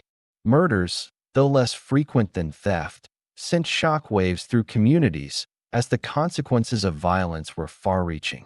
Families sought vengeance, guilds protected members, and authorities were drawn into complex investigations that blurred the lines between justice and politics. The law in medieval cities was a patchwork, combining local customs, royal mandates, and ecclesiastical influence. Magistrates, bailiffs, and city councils adjudicated cases, often relying on community testimony and the testimony of sworn witnesses. Punishments were public, designed to educate, humiliate, and deter. Stocks, pillories, and public whippings were common sights, transforming the city square into a theater of justice. The spectacle of punishment served multiple purposes, reinforcing social norms, demonstrating authority, and providing a cathartic outlet for collective fear and anger. In the urban environment, the visibility of crime and consequence was a constant reminder that the shadows were ever present. Yet order could assert itself when law demanded it. Street gangs, often composed of young men from the same neighborhood or family, became notorious for petty crime and organized attacks. They claimed territory, harassed merchants, and engaged in protection rackets. While some gangs were tolerated or integrated into the social fabric, others posed serious threats to urban stability. Watchmen patrolled in shifts, carrying horns and lanterns, yet the labyrinthine alleys and clandestine tunnels of the city offered criminals both refuge and opportunity. Fear of these gangs created a social tension that permeated daily life, where caution and awareness became essential skills for survival. Corruption and complicity were rampant among city officials. Bribes could sway judges, and alliances between criminals and those in power were not uncommon. Informants, spies, and lookouts were employed by both sides. The law sought to catch criminals, while criminals sought to evade the law. The lines of morality blurred, revealing a city where survival, ambition, and opportunity dictated behavior more than abstract principles of right and wrong. Urban life demanded adaptability, cunning, and constant vigilance, and those who failed to navigate its perils often paid with freedom, property, or life itself. Crime also had a ritualistic and symbolic dimension in the city. Public punishments were often staged around religious festivals or communal gatherings, reinforcing the connection between morality, divine order, and civic responsibility. Executions, floggings, and shaming ceremonies were theatrical, serving as both entertainment and instruction. The interplay of spectacle, fear, and authority ensured that crime was never just an individual act. It became part of the social narrative, remembered, retold, and imbued with moral lessons. These events shaped the collective consciousness of townspeople, reinforcing obedience and communal cohesion through the vivid display of consequence. The anonymity of the city allowed for more insidious forms of crime as well. Secret adultery, forgery, bribery, and blackmail flourished in the hidden corners of urban life. Clerks, merchants, and scribes were vulnerable to manipulation through falsified documents, financial deception, or political intrigue. Wealth and social position could provide some protection, yet the chaotic, dense environment of the city often exposed even the powerful to risk. Reputation became currency. A single accusation could ruin a career or destabilize a family. Crime, in this context, was as psychological as it was physical, with fear, rumor, and suspicion operating as invisible tools of control. Urban crime also intersected with the marginalized. Beggars, vagrants, and wandering performers navigated the fringes of legality. Their survival often depended on petty theft, begging, or scams. Authorities viewed them with suspicion, and the law treated them harshly, punishing minor transgressions with severity disproportionate to the offense. Yet these groups formed part of the ecosystem of the city, highlighting the tension between survival, morality, and legality. The urban poor existed in the shadows, their lives governed by necessity as much as law. Embodying the precarious balance of medieval society, the city was a place where crime, punishment, and social interaction were inseparable. Neighborhood disputes, guild rivalries, and personal vendettas all had legal, economic, and moral dimensions. Justice was a public performance, morality was a social expectation, and survival required constant awareness. The shadow of law and punishment loomed over every alley, market stall, and tavern. For townspeople, life was a constant negotiation between opportunity and risk, desire and obedience, ambition and survival. Urban crime was not merely an act against property or person. It was an act against the order of community. And the consequences were designed to be both educational and terrifying. As night fell and lanterns flickered across narrow streets, the shadows of the city came alive. Stories of pickpockets, murderers, and swindlers passed from mouth to mouth, embedding themselves into the collective consciousness. The fear of crime shaped behavior.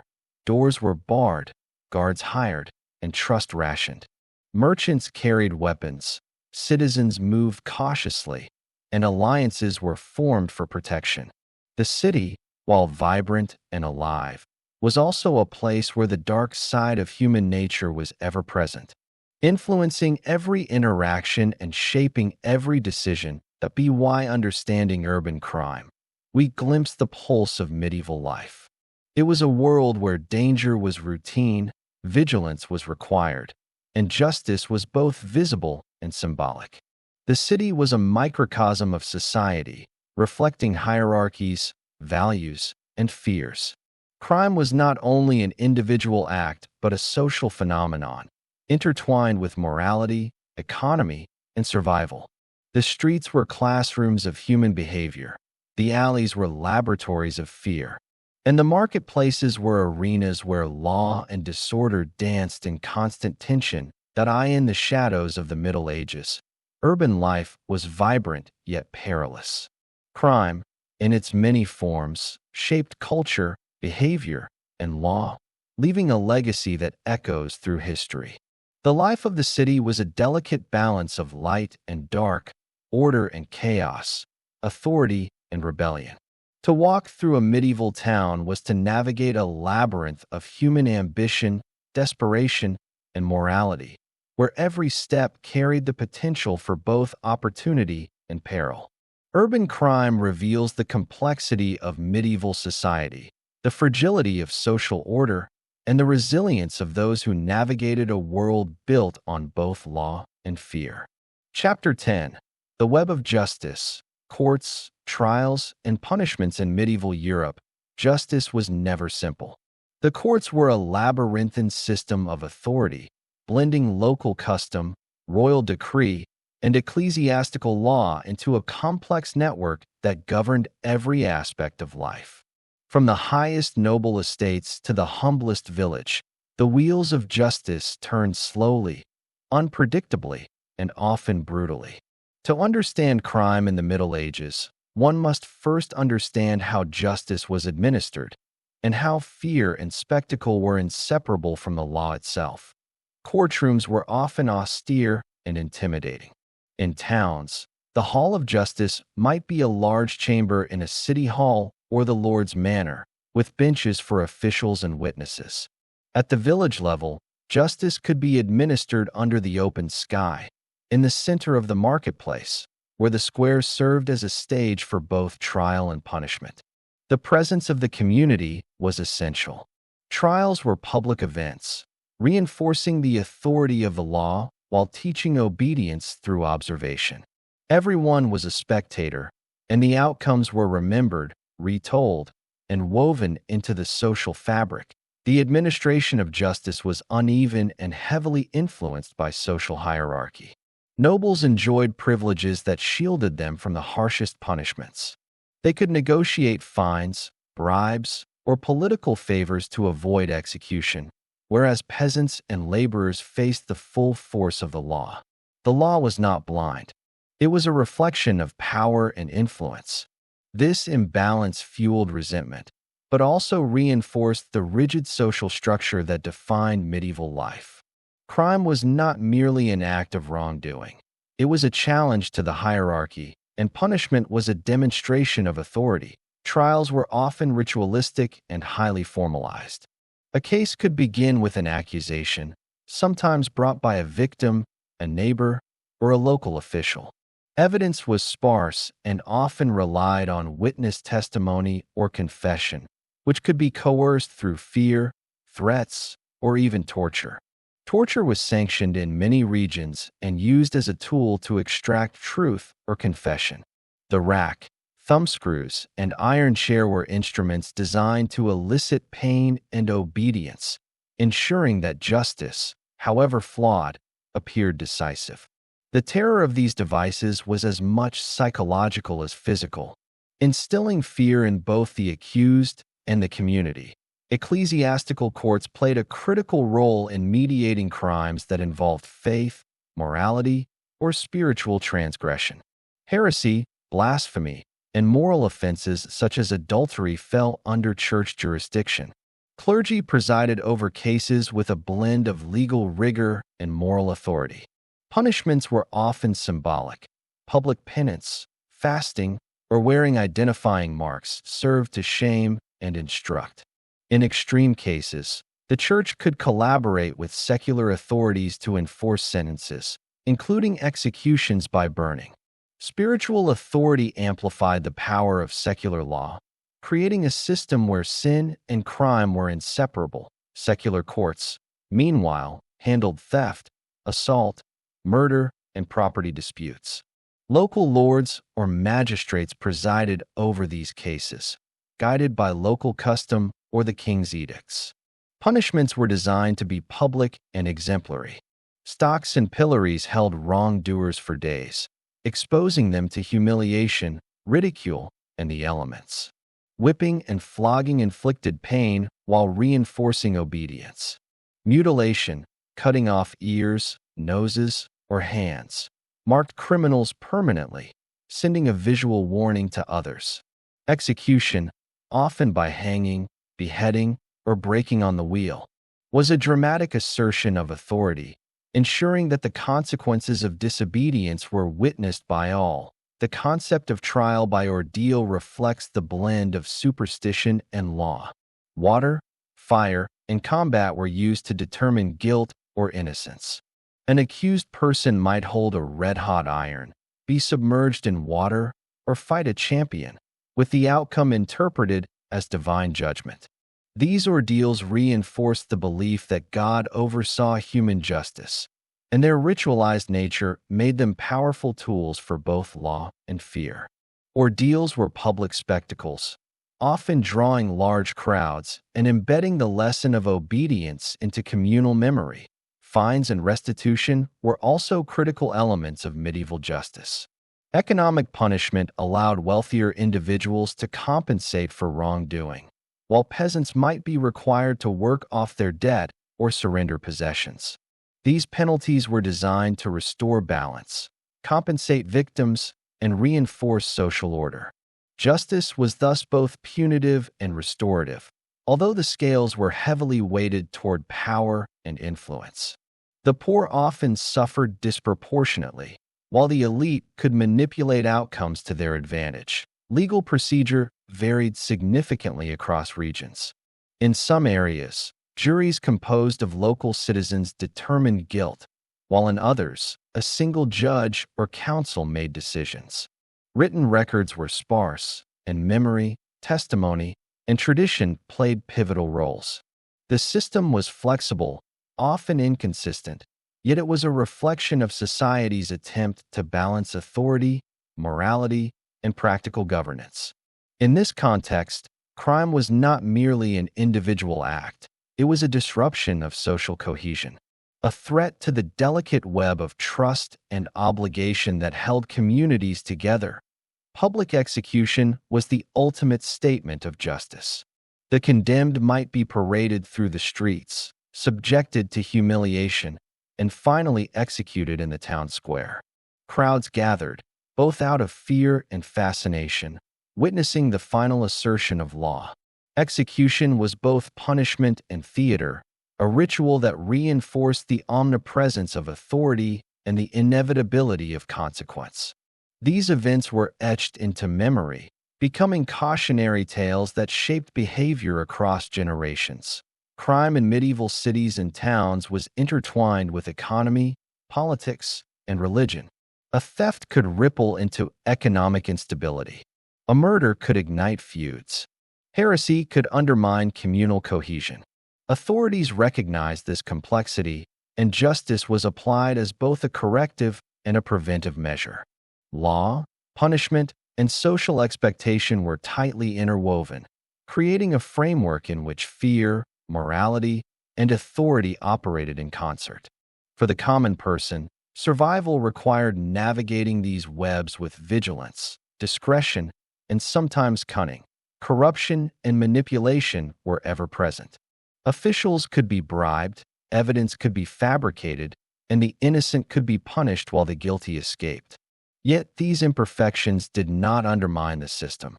They were a part of its reality, reflecting the complex interplay between power, morality, and human ambition.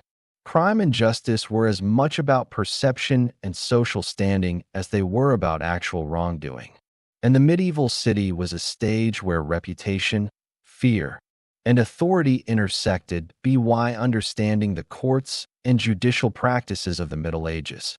One glimpses the machinery of fear, order, and morality that governed society. Each trial, each punishment, each public spectacle reinforced the lessons of obedience and hierarchy. The web of justice was intricate, demanding, and often terrifying, yet it was an essential instrument through which society maintained itself.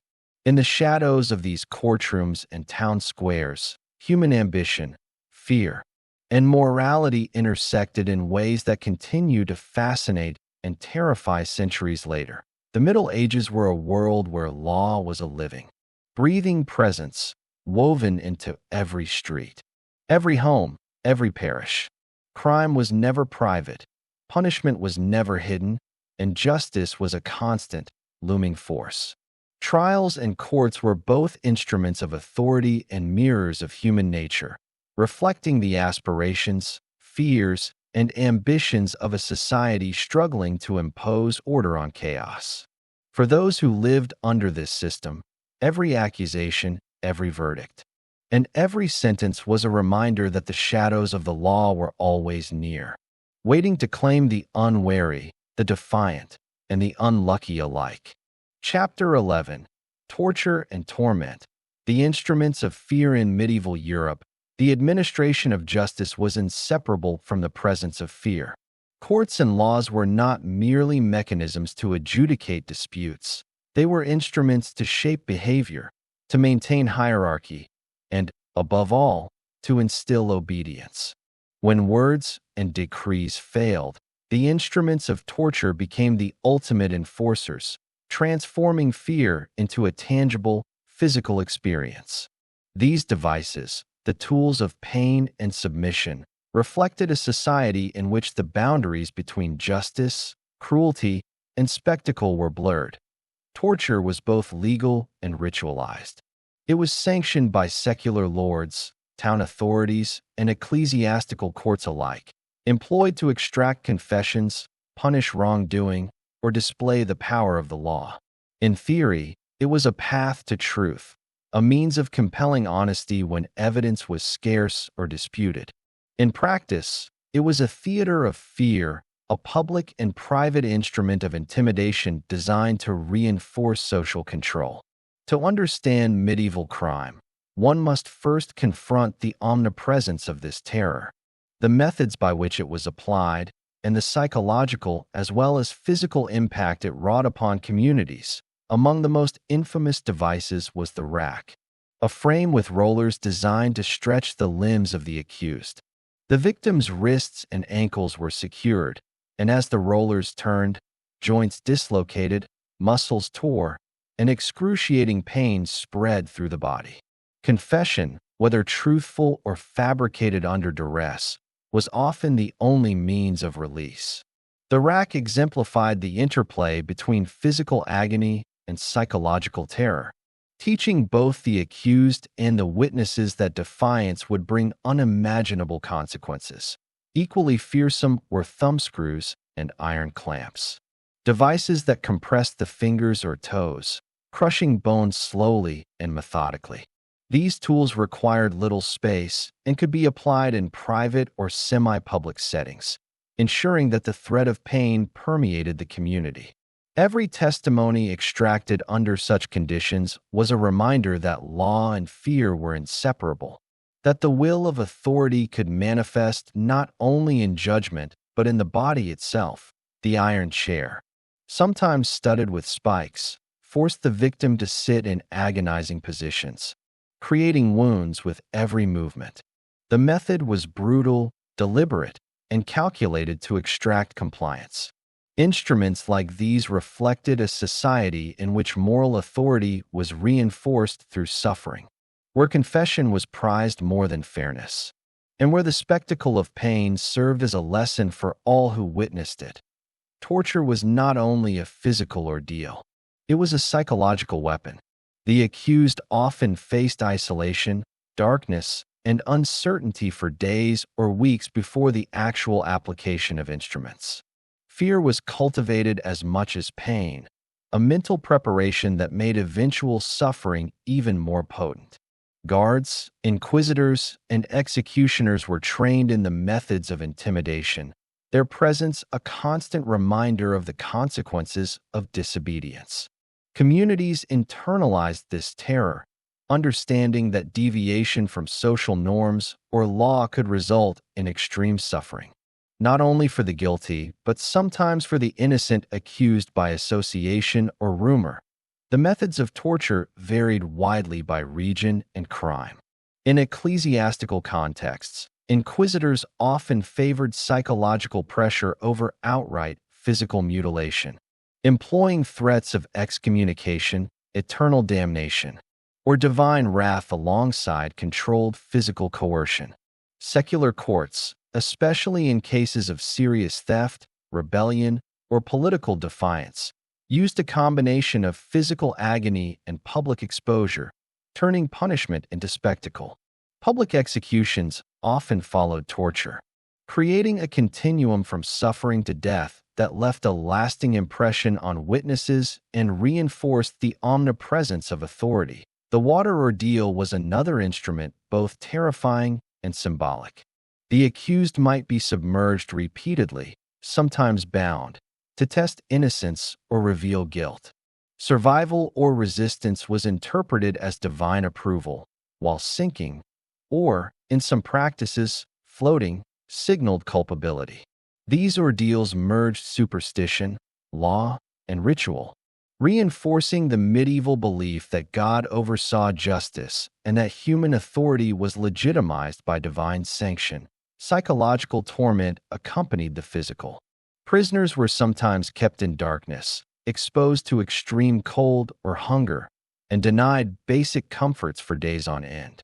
Sleep deprivation, sensory deprivation, and social isolation created conditions in which mental breakdowns were inevitable. Confessions extracted under such circumstances were often as much a product of desperation as guilt. Yet they served their intended purpose. They reaffirmed the authority of the court and provided a chilling cautionary example to the wider community. The spectacle of torture extended beyond the accused. Public demonstrations of instruments or visible punishments applied in market squares or town halls communicated a broader message. Justice was immediate, visible, and undeniable. Onlookers learned to fear deviation from social norms, theft, rebellion, or blasphemy. The law became a living presence in every community, not only through edicts and decrees, but through the demonstration of pain and control. The fear of torture and its consequences shaped behavior long before any accusation was made. In addition to the tools themselves, executioners held a unique social role. Feared, respected, and sometimes ostracized, these individuals were instruments of the law and guardians of order. Their knowledge of devices, techniques, and ritual ensured that punishment was applied with precision and effect. They were the human embodiment of authority, bridging the gap between decree and consequence. And their presence reminded all that justice was neither abstract nor delayed. It was immediate, corporeal, and inescapable. Torture also intersected with politics and power. Accusations could be fabricated to eliminate rivals, seize property, or consolidate influence. Princes, lords, and even clergy might exploit the instruments of fear for personal gain, masking ambition behind legality. Confessions obtained under duress could justify land seizure, imprisonment, or execution. In this context, torture was as much a tool of social control and political maneuvering as it was a mechanism for uncovering crime. Despite its brutality, medieval society often rationalized torture as necessary and divinely sanctioned. Fear of disorder, rebellion, and heresy justified extreme measures. Pain, suffering, and confession were framed as both punishment and purification, correcting not only the behavior of the accused, but also reminding the living of their own obligation to obey. Communities internalized this system of fear, and the legacy of these practices persisted in the collective imagination for centuries, leaving behind a dark cultural imprint that continues to fascinate and horrify. The psychological effect extended beyond the moment of torture. Survivors bore scars, both physical and mental, that lasted a lifetime. Families, neighbors, and communities carried the stories, retelling them as cautionary tales that reinforced obedience, hierarchy, and religious orthodoxy. In this way, torture functioned not only as immediate punishment, but as an enduring instrument of social conditioning. In prisons and dungeons, instruments of fear were combined with isolation and deprivation to break resistance. Dark, damp cells, often underground, housed those awaiting trial or execution. Guards, bound by duty but capable of cruelty, enforced strict discipline. Hunger, cold, and filth compounded the terror, creating an environment where confessions were inevitable and compliance enforced. Every stone, every shadow, every echo of movement reminded prisoners of their vulnerability and the omnipresence of authority. Torture in the Middle Ages was therefore both a system and a spectacle, a private and public instrument, a moral and legal tool. It was designed to maintain order, enforce hierarchy, and ensure that every member of society understood the consequences of deviation. Instruments of fear were not only physical, they were psychological, communal, and symbolic. They transformed law into lived experience and fear into a tangible, unavoidable reality. Understanding these methods reveals the underlying priorities of medieval society. Order, obedience, and hierarchy were paramount. Crime threatened not only property or life, but the very stability of communities and the legitimacy of power. Through torture, fear, and public spectacle, the law imposed its will and reaffirmed its authority, embedding lessons that transcended individual cases to shape the collective consciousness as we drift through the shadowed corridors of dungeons and courtrooms. Let yourself hear the creak of the rack, the groan of iron chairs, and the whispered confessions carried through stone halls. Let the flickering torchlight reveal instruments designed not only to punish but to teach, to terrify, and to control.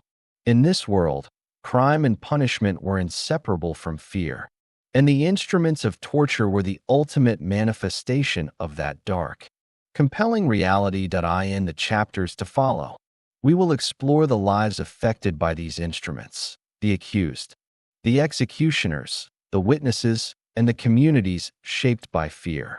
The Middle Ages were a time when law was a living shadow, and torture was the hand that carved it into flesh and memory. Here, in the quiet, we can trace the patterns, understand the motives, and feel the subtle weight of history as it unfolds in the darkness.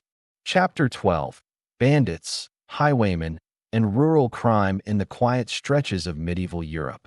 Far from the bustling market squares and the imposing castles of lords, a different world thrived, one ruled not by law, but by opportunity, fear, and cunning. The roads that connected villages and towns, winding through forests, hills, and river valleys, were as essential as they were dangerous. Merchants, pilgrims, and travelers relied on these pathways to move goods, messages, and coins, yet at any moment, the shadow of banditry could strike. Rural crime, often overlooked by historians compared to grand political plots or ecclesiastical trials, was both a practical threat and a reflection of the harsh realities of life in the Middle Ages. Bandits and highwaymen were not merely criminals. They were survivors, opportunists, and sometimes local legends. Poverty, famine, and social inequities drove many into crime. A peasant unable to feed his family might turn to theft, ambushing travelers for a sack of grain or a few coins. Others, motivated by ambition or revenge, became more organized, forming groups that could strike with coordination and vanish into the forests or hills. These criminals exploited the vulnerabilities of medieval infrastructure, poorly guarded roads, isolated inns, and the patchwork enforcement of law across regions. The presence of bandits influenced daily life profoundly. Villagers often traveled in groups for protection, merchants hired armed escorts for their goods, and some communities paid local lords for added security. Yet even with these precautions, the risk of robbery was never far away. Tales of ambushes, sudden attacks, and the mysterious disappearance of travelers spread quickly, becoming a mix of fact and folklore.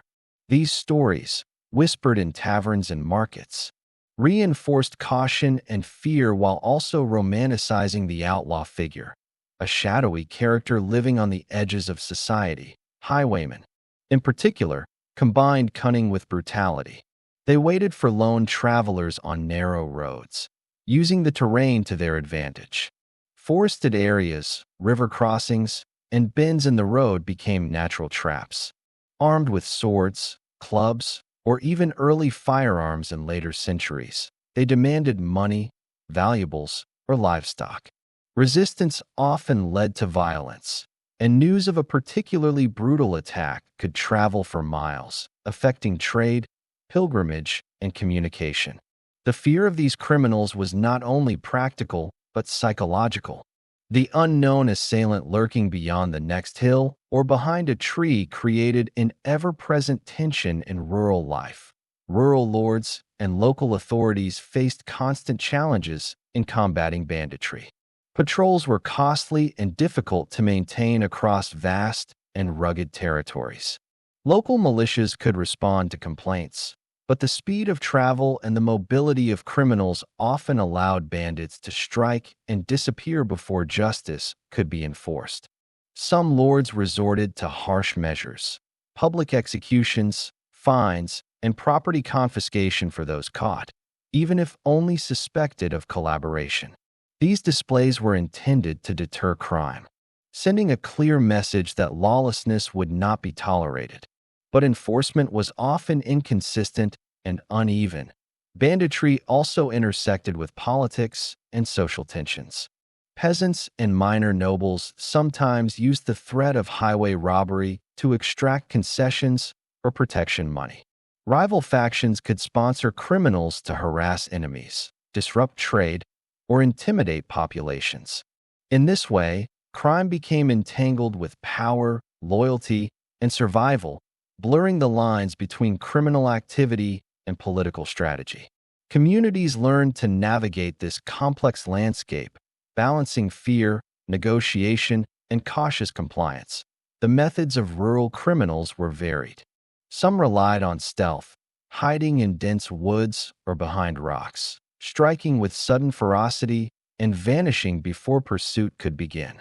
Others adopted a more brazen approach, ambushing travelers at crossroads or along narrow passes.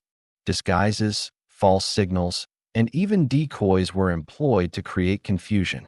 The ingenuity of these criminals, while terrifying to their victims, demonstrates the adaptive strategies people used to survive and thrive in a world where law enforcement was limited and justice was uneven. Local communities responded to the threat in creative ways. Watchtowers, lookouts, and signal systems were sometimes established along key routes. Travelers were advised to avoid dangerous paths or travel in convoys. Inns and monasteries offered safe lodging in exchange for payment or allegiance, creating informal networks of protection.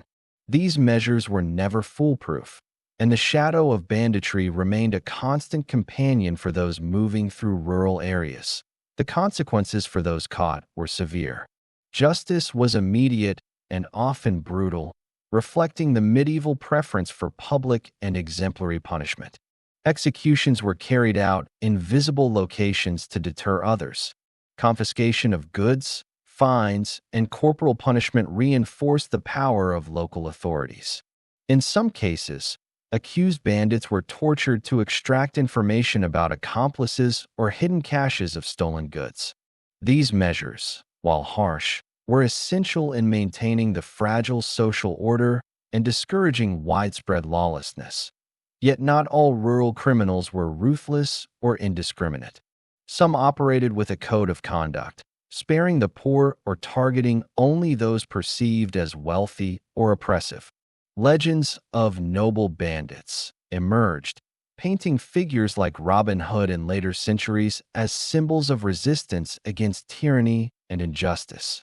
While romanticized, these stories reflect real tensions within medieval society. The struggle between authority and survival, law and necessity, oppression and rebellion. The presence of highwaymen and bandits also shaped the culture and economy of medieval Europe. Merchants adjusted routes, caravans formed for safety, and trade hubs developed where law enforcement was strongest. Communities became more insular, cautious, and strategic in their daily activities. Fear, while paralyzing for some, also inspired adaptation, resilience, and the formation of social networks capable of countering threats. Rural crime was not limited to robbery. Poaching, smuggling, and illegal trade were widespread. Forests, rivers, and common lands were carefully monitored, and violations were punished severely. Lords and local authorities relied on these measures to protect resources, assert control, and maintain order. Yet enforcement was never complete. The vastness of the countryside, combined with the ingenuity of offenders, meant that criminal activity persisted despite the best efforts of those in power. The social perception of bandits and highwaymen was complex. While feared and vilified, they were also admired in some tales for their audacity, cleverness, and defiance of authority.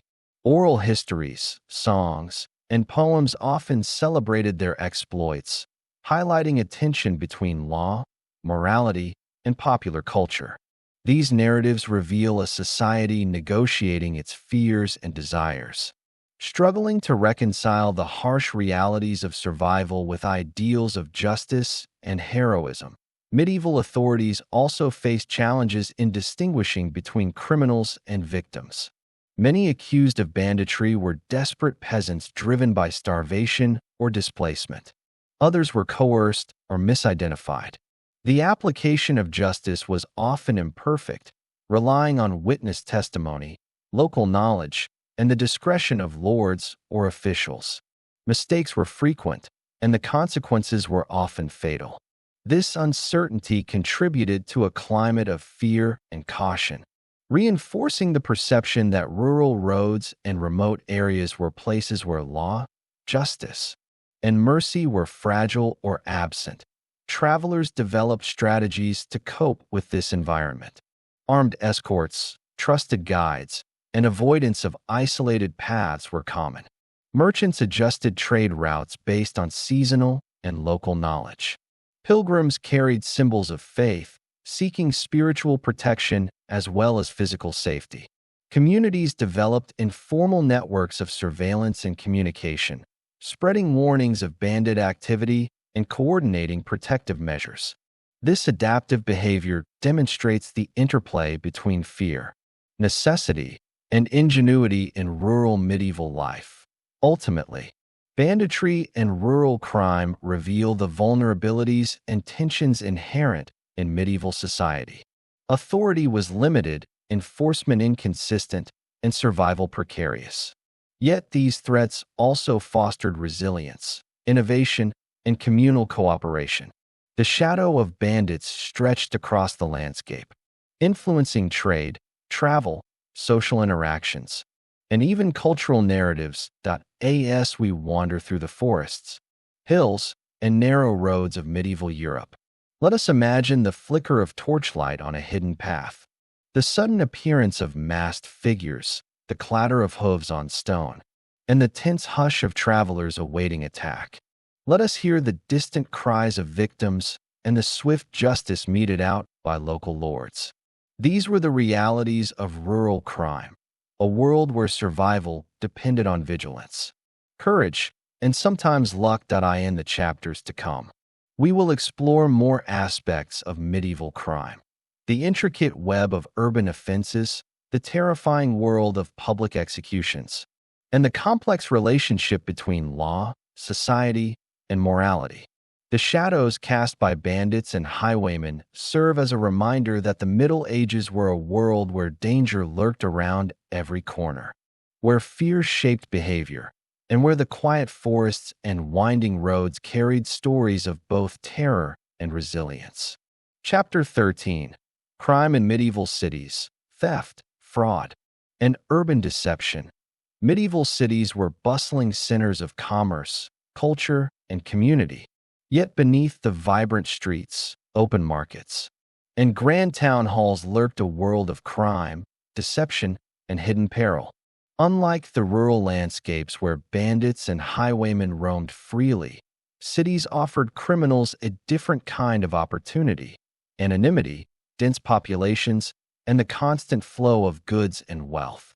The narrow alleys, shadowed courtyards, and crowded marketplaces became both playgrounds and hunting grounds for thieves, con artists, and manipulators of every sort.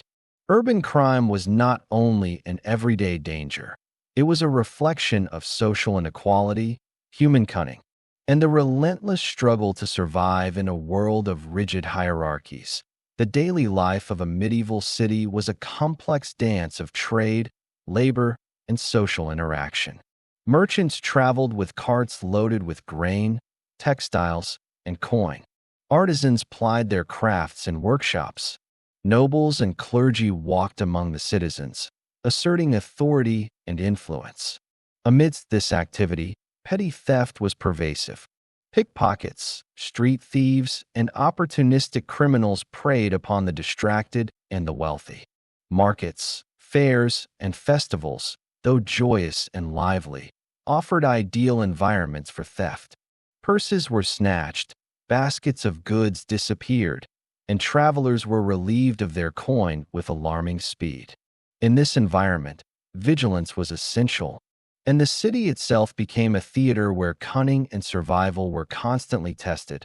Fraud and deception were equally common, often more subtle than the blatant theft of a pocket or cart.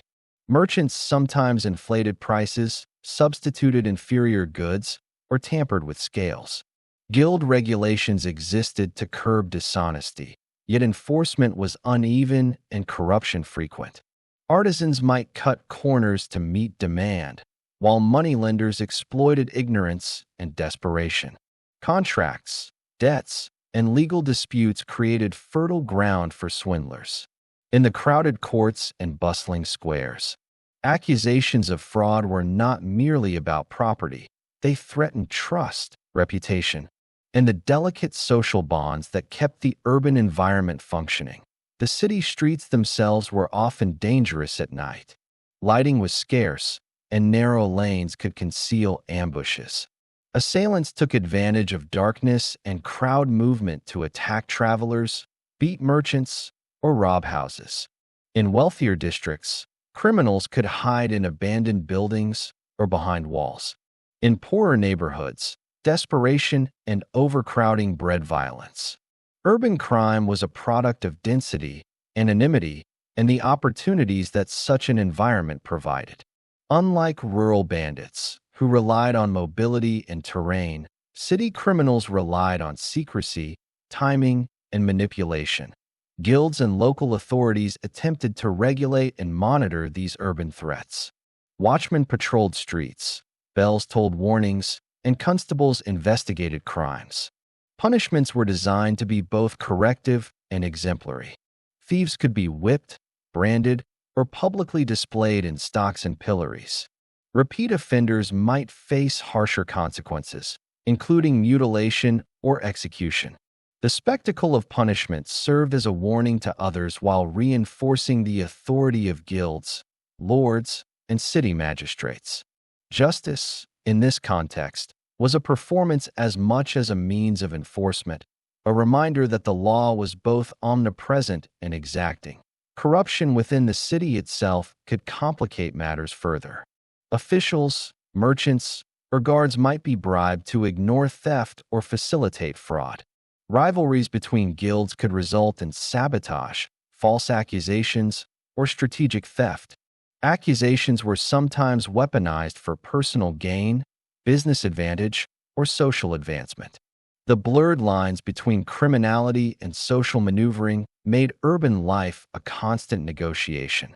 Where trust was scarce and caution was vital, pickpockets, con artists, and highway-style robbers within the city often formed informal networks, coordinating their actions to maximize profit.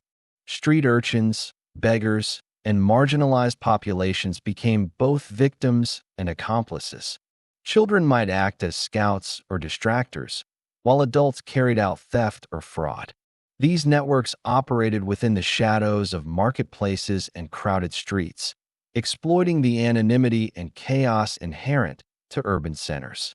The sophistication and audacity of these criminals reflected a deep understanding of human behavior, timing, and the city's physical and social structures.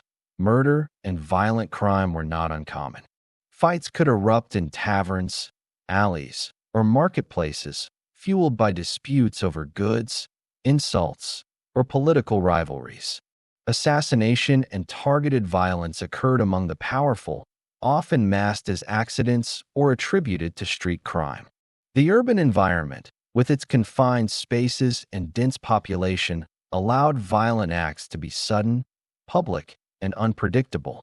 Citizens navigated the city with caution, aware that a simple misstep or confrontation could lead to injury or death. Fraud, theft, and violent crime often intersected with social and political hierarchies. Wealthy merchants, nobles, and clergy could both commit and fall victim to urban crimes. Disputes over property, inheritance, and trade were often settled through legal maneuvering, bribery, or intimidation. The courts, both secular and ecclesiastical, were arenas where accusations, evidence, and influence determined outcomes. A single accusation could destroy reputations, bankrupt merchants, or even result in execution, demonstrating the intertwining of law, crime, and social power. Markets and fairs were epicenters of both opportunity and risk. Crowds, distractions, and the movement of goods created ideal conditions for thieves and swindlers. Sellers employed assistants, guards, and tallying methods to protect wares, yet deception and theft remained persistent.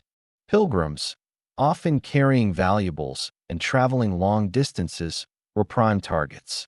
Money, religious relics, and essential goods could vanish in moments, leaving victims powerless and highlighting the challenges of urban security. The architecture of cities played a role in facilitating and concealing crime. Narrow alleys, darkened courtyards, and hidden staircases offered concealment, escape routes, and strategic vantage points. Wealthy homes were often fortified, yet no structure could entirely prevent theft or intrusion. Communities adapted, learning to navigate the urban maze while minimizing exposure to risk. The city itself became a participant in criminal activity, shaping strategies for both offense and defense. Medieval urban life also relied on social cohesion to deter crime. Neighborhoods and guilds monitored behavior, spreading information about offenders and establishing informal justice systems. Reputation and honor were critical. A known thief or cheat could be ostracized, punished, or targeted for retribution. Social networks, combined with official enforcement, created a layered system of surveillance and accountability, blending fear, deterrence, and communal responsibility. Urban criminality was not always purely opportunistic. Many acts were driven by necessity, ambition, or desperation. Poverty, hunger, and displacement could push individuals into theft or fraud. Political intrigue, business rivalry, and personal vendettas motivated more calculated crimes. The intersection of survival, ambition, and opportunity created a spectrum of criminal behavior, ranging from petty theft to complex conspiracies, each shaped by the urban environment and the pressures of medieval society. Punishment in the city was both practical and symbolic. Stocks, pillories, public floggings, and executions served to reinforce social norms and deter further transgressions. Guilds, municipal authorities, and local courts coordinated these punishments, ensuring they were visible and memorable. The spectacle of justice turned crime into a lesson, reminding citizens that law, order, and morality were intertwined, and that deviation from accepted norms carried both social and physical consequences. Fraud, theft, and urban deception also left cultural traces. Stories, songs, and chronicles recounted daring heists, clever cons, and the consequences of greed. These narratives blended fact and folklore, reinforcing caution while entertaining. They illustrate how crime was deeply embedded in the urban imagination, shaping perception, expectation, and social memory. In conclusion, the medieval city was a world of constant negotiation between opportunity and danger. Crime was ubiquitous, ranging from petty theft to calculated fraud, from violent assault to cunning deception. Urban environments offered anonymity and crowd protection for both criminals and victims, while also demanding vigilance, strategy, and adaptation. The interplay between fear, social order, and human ingenuity created a dynamic landscape where every coin, every alley, and every interaction carried risk. As we move deeper into the heart of medieval life, the next chapters will examine the terrifying world of justice, trials, torture, and public punishment. Here, the boundaries between law, morality, and spectacle blur, creating a landscape where history's darkest moments are recorded not only in stone and parchment, but in the memories and imaginations of generations.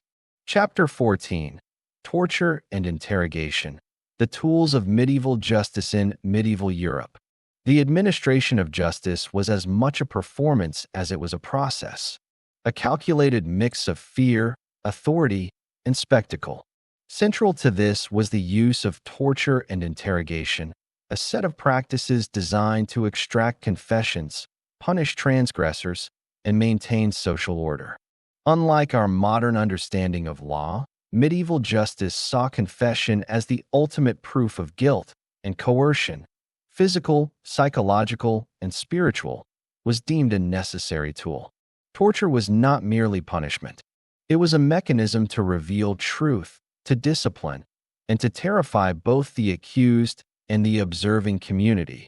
The instruments of torture were as varied as the crimes they sought to uncover. The rack, perhaps the most infamous device, was a simple yet devastating tool. Ropes tied to a frame stretched the victim's limbs, dislocating shoulders, elbows, and knees. The iron chair, studded with spikes, ensured a slow, agonizing punishment for both body and mind.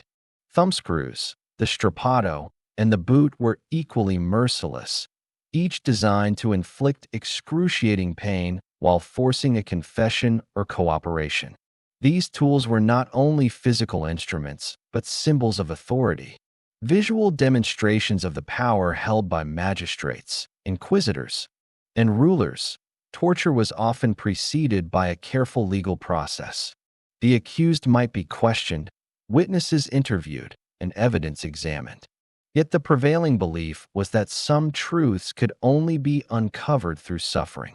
Confessions obtained under torture were seen as definitive, a guarantee of guilt sanctioned by both human and divine authority.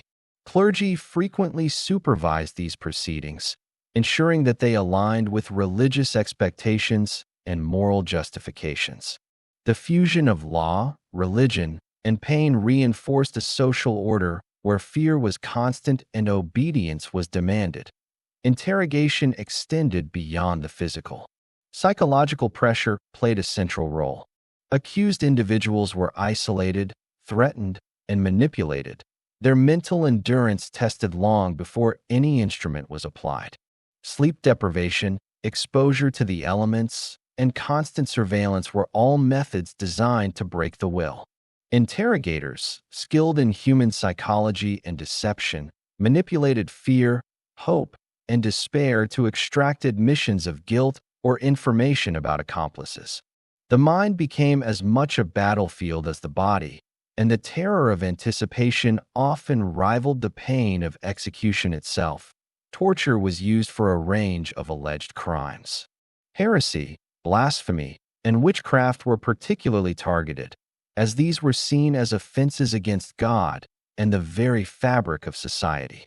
Accused heretics might be interrogated about secret beliefs, forbidden texts, or the existence of conspiracies. Witches were forced to reveal their supposed consort with the devil, their curses, and the identities of co-conspirators.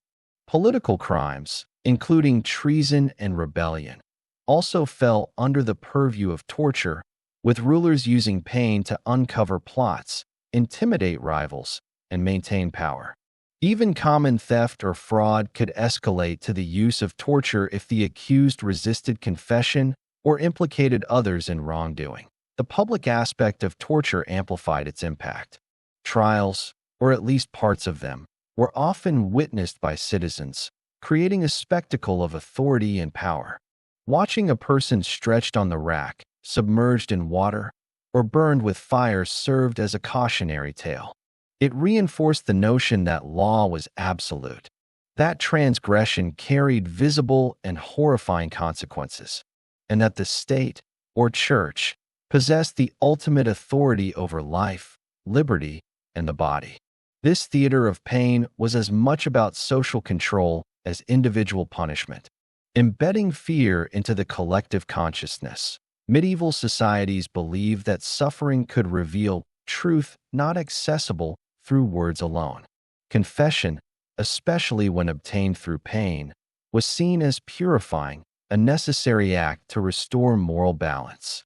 For heretics, witches, and criminals alike, confession could mitigate eternal or corporeal punishment, demonstrating submission to authority and alignment with divine order. Torture, therefore, was framed not only as justice but as moral rectification, a corrective that reaffirmed both social and spiritual hierarchies. Legal systems varied across regions, and the application of torture was influenced by local customs, laws, and beliefs. In some regions, torture was strictly regulated, permitted only under judicial oversight and for specific crimes. In others, it was more arbitrary, employed by inquisitors, lords, or city magistrates with wide discretion. Despite variations, the common thread was the intertwining of pain, confession, and authority, a formula believed to safeguard society, enforce obedience, and maintain moral order. Victims of torture were often marked for life. Beyond physical injuries, the psychological impact was profound. Confessions extracted under duress were imbued with terror, sometimes resulting in false admissions or the naming of innocents to end suffering. Families and communities were also affected. Reputations were tarnished, alliances strained, and fear spread like wildfire. In this way, torture extended beyond the individual, shaping entire social networks and reinforcing the authority of those in power. Not all torture was overtly violent. Subtle forms, such as isolation, deprivation, and humiliation, served similar purposes. Public shaming, forced kneeling, and the wearing of identifying marks were all forms of punishment that inflicted mental anguish while reinforcing societal norms. Such practices highlight the medieval understanding that crime was as much a spiritual and social violation as it was a legal one. The goal was to restore balance, to reassert hierarchy, and to make the community aware of the consequences of deviation. Religious institutions were deeply entwined with these practices. The Church, particularly during inquisitions, justified torture as a means to save souls. The argument was that temporal suffering could prevent eternal damnation, that confession, even coerced, was a step toward redemption. Clergy overseeing trials emphasized obedience, repentance, and moral correction, framing pain as both justice and salvation. Secular authorities, meanwhile, appreciated the effectiveness of terror as a tool of governance. Blending civic law with moral enforcement to maintain order, the instruments, methods, and philosophy of torture evolved over time. Techniques were adapted for different crimes, individuals, and cultural contexts. Some devices, like the rack or strappado, became infamous symbols of cruelty, while others were specific to local traditions or innovations. Manuals and guides were written for magistrates and inquisitors, detailing proper procedures, durations, and techniques. Such codification reflects a society deeply invested in the systematic application of fear as a mechanism of control. Despite the horror, not all medieval observers condemned these practices. Contemporary chroniclers, legal scholars, and religious authorities often defended torture as necessary, effective, and morally justified. Ethical debates did occur, particularly regarding the potential for false confessions, but fear, custom, and authority frequently outweighed caution. The balance between moral justification and practical necessity was a delicate one, reflecting the complex interplay of law, religion, and human psychology. The psychological effect of torture extended beyond the courtroom. Stories of gruesome methods, whispered in markets, churches, and homes, reinforced obedience and the omnipresence of authority. The anticipation of pain could deter crime more effectively than punishment itself. Children learned from fear, communities internalized caution, and the memory of tortured individuals served as a powerful cultural lesson. In this way, torture was not merely reactive. It was preventative, shaping the behavior and morality of entire populations. Torture also revealed the dark realities of medieval justice: inequality, corruption, and abuse.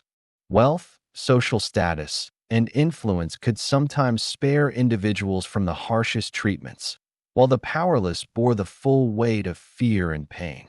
Misuse of authority, personal vendettas, and political manipulation turned torture into a tool for oppression as much as justice. These abuses highlight the fragility of a system where law, morality, and power were deeply entangled, and where fear often substituted for fairness. In conclusion, torture and interrogation in the Middle Ages were instruments of control, mechanisms of confession, and public spectacles designed to reinforce social order. They reflected a society that equated suffering with truth, obedience with survival, and punishment with moral and spiritual correction. The terror induced by these practices extended far beyond the individual, shaping communities, enforcing hierarchies, and embedding fear into the fabric of medieval life. As we leave the shadowed chambers, iron racks, and echoing halls of torture, the next chapter will explore public punishment and execution, where justice became theater, spectacle, and moral instruction in the heart of medieval towns. The line between fear, morality, and spectacle will continue to blur, drawing us deeper into the world of Forgotten Slumber. Chapter 15: Public Punishments and Executions, the Theater of Medieval Justice in Medieval Europe. Justice was as much a performance as it was a legal procedure, a vivid display designed to instill fear, reinforce authority, and remind communities of the consequences of transgression. Public punishments and executions were not private affairs. They were deliberate spectacles meant to communicate the absolute power of law and the social, moral, and spiritual order it upheld. Town squares, castle courtyards, and churchyards became stages where human suffering was transformed into a moral lesson, a warning to all who witnessed it. The primary purpose of public punishment was deterrence. Medieval societies operated on the principle that fear was a more effective regulator of behavior than abstract laws. Seeing a criminal flogged, branded, or executed created a visceral understanding of the cost of disobedience. The sight of the guilty writhing under the lash or dangling from the gallows reinforced obedience and submission. Punishments were meticulously staged to maximize visibility. Scaffolds were erected in central squares, and the condemned were paraded through streets before their final suffering. Ensuring that the spectacle reached as many eyes as possible, stocks and pillories were among the most common instruments of public humiliation. The offender's head and hands, or sometimes just the feet, were locked into these devices, leaving them exposed to ridicule, mockery, and abuse from townspeople. Passers-by hurled rotten food, mud, and insults, reinforcing communal participation in the enforcement of justice. This form of punishment was designed to shame, not necessarily to harm, yet the psychological pain inflicted could be as intense as any physical torture. The public nature of stocks and pillories emphasized the interconnectedness of social order. The entire community participated in the enforcement of norms. Corporal punishment, such as whipping and flogging, escalated the spectacle into the realm of physical torment. The condemned were stripped to the waist, tied to posts, and lashed with rods, whips, or knotted cords. The number of strokes was often prescribed by law or decree, and the executioner's skill determined the intensity and efficiency of the punishment. Flogging served both retributive and deterrent purposes. It punished the individual while reinforcing communal obedience. Spectators could see, hear, and sometimes smell the suffering, embedding the consequences of crime into the cultural consciousness. Branding and mutilation were used to permanently mark criminals. Hot irons burned symbols into the flesh, often on the face or hands, making transgression visible for life. Amputations, removal of hands, ears, noses, or other body parts, served a dual purpose: punishment and identification. These marks communicated guilt, deterring future crime and signaling to others the consequences of breaking the law. Social ostracism accompanied physical disfigurement, as branded individuals were shunned, forced to live on the margins, and reminded daily of their failings. In a society where reputation was essential for survival, such punishments were particularly devastating. Execution, the ultimate expression of medieval justice, was a theatrical and symbolic act. Hanging, burning, beheading, and breaking on the wheel were among the most common methods, each chosen for its impact on body and community. Hanging was often performed at the site of the crime or in central squares, turning death into a public warning. The condemned might be suspended for hours, allowing the spectacle to linger and imprint fear. Beheading, usually reserved for nobility or high-status criminals, combined efficiency with a grim display of power, demonstrating that even the privileged were subject to the law. Burning at the stake was a punishment designed to target heresy, witchcraft, or extreme treason. Flames consumed both body and symbol, representing purification and divine judgment. Spectators watched as fire obliterated the transgressor, reinforcing religious authority and the power of ecclesiastical and secular cooperation. The ritualistic nature of executions, often accompanied by prayers, sermons, and proclamations, elevated the act beyond mere punishment into a moral and spiritual lesson. Death became both a legal sentence and a theatrical assertion of societal values. The procession to the execution site was itself an essential part of the spectacle. The condemned were often paraded through towns, bound or chained, accompanied by guards, clergy, and sometimes musicians or heralds. Citizens were compelled to witness the journey, reinforcing the omnipresence of authority and the inevitability of justice. This public humiliation heightened anticipation and anxiety, making the eventual punishment a climax that resonated within the community long after the execution had ended. Spectacle extended to rituals of confession, last rites, and final speeches. Clergy administered prayers and urged repentance, framing death as both justice and salvation. The condemned might deliver public confessions, acknowledge guilt, or appeal for divine mercy. These moments reinforced the moral framework of society, portraying punishment as both consequence and opportunity for redemption. The interplay of fear, morality, and theatricality ensured that executions were never merely functional. They were performances designed to educate, intimidate, and control. Punishments were carefully tailored to social status, type of crime, and local custom. Nobles might be beheaded.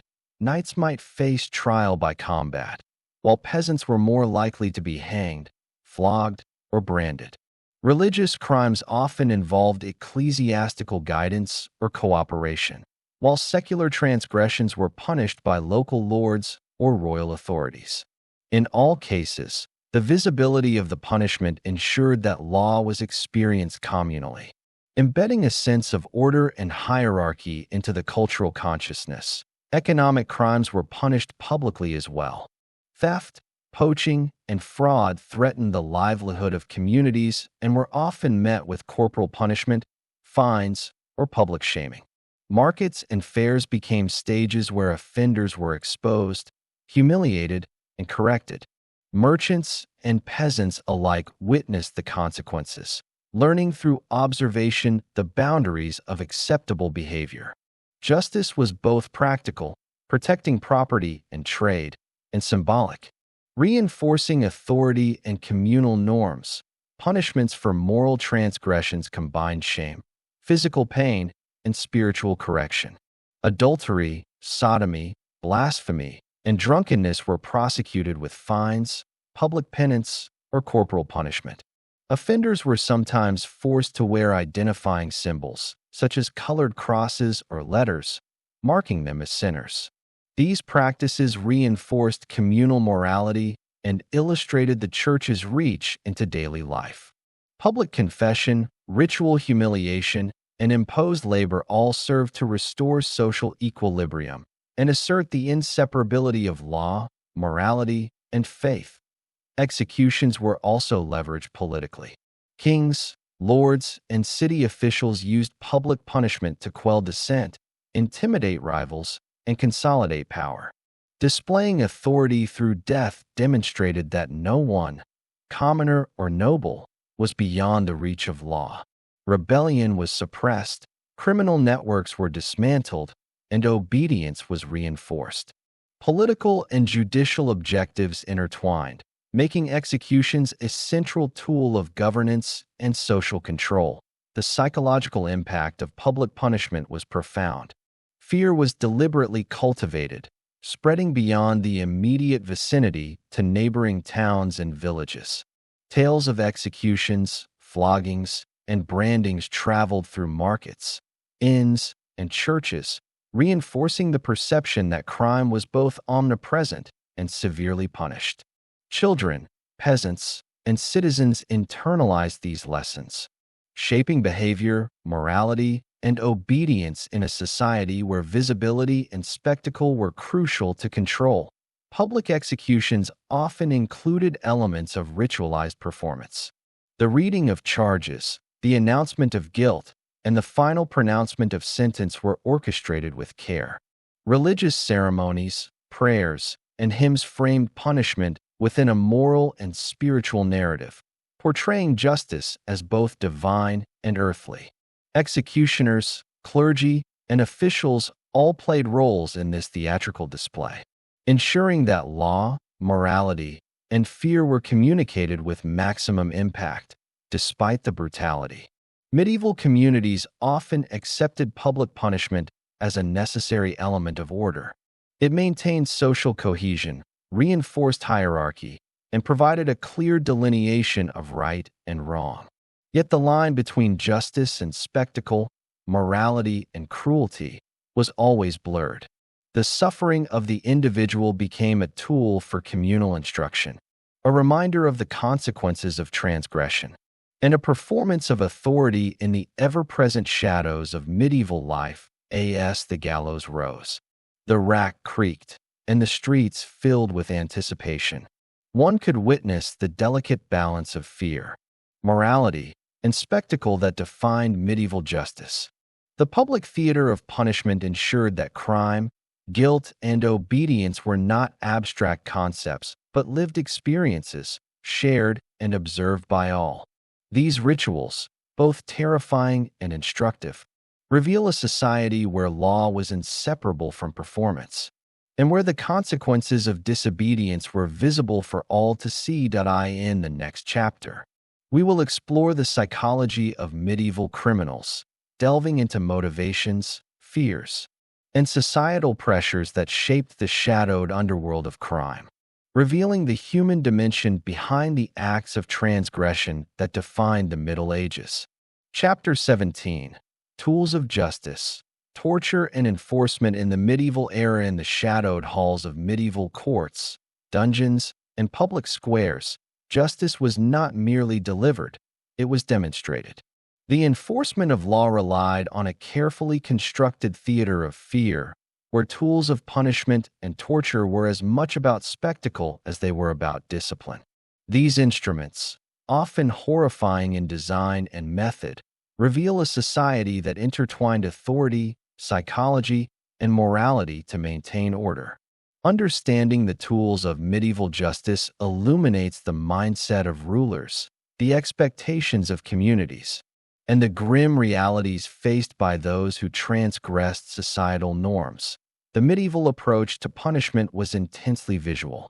Public executions, floggings, and displays of the condemned served to impress upon the populace the consequences of disobedience. Instruments were not chosen at random. Each carried symbolic and practical significance. The rack, for example, stretched the body to its limits, inflicting excruciating pain while compelling confessions. It demonstrated the state's ability to control both body and will. The wheel, another notorious device, combined torture and public display, leaving victims broken and exposed as a warning to others. Even simple tools, like stocks and pillories, transformed punishment into a communal event, where humiliation reinforced obedience. Torture was sanctioned by both secular and ecclesiastical authorities, reflecting a shared belief in its necessity for maintaining order. Confession, whether voluntary or coerced, was central to medieval justice. The instruments of torture were designed not only to punish but to elicit truth, revealing a deep-seated conviction that pain could cleanse sin and crime alike.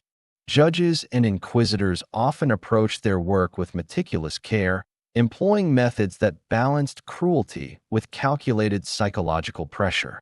The instruments themselves, iron chairs, thumbscrews, and breaking bars, were carefully engineered to maximize suffering while minimizing immediate death, ensuring the accused could endure long enough to confess or reveal accomplices. The rack, one of the most infamous devices, stretched the limbs of the accused over a wooden frame, slowly dislocating joints and causing intense agony. This method served both practical and psychological purposes. Physically, it inflicted unbearable pain. Psychologically, it broke the will, reinforcing the absolute power of the authorities.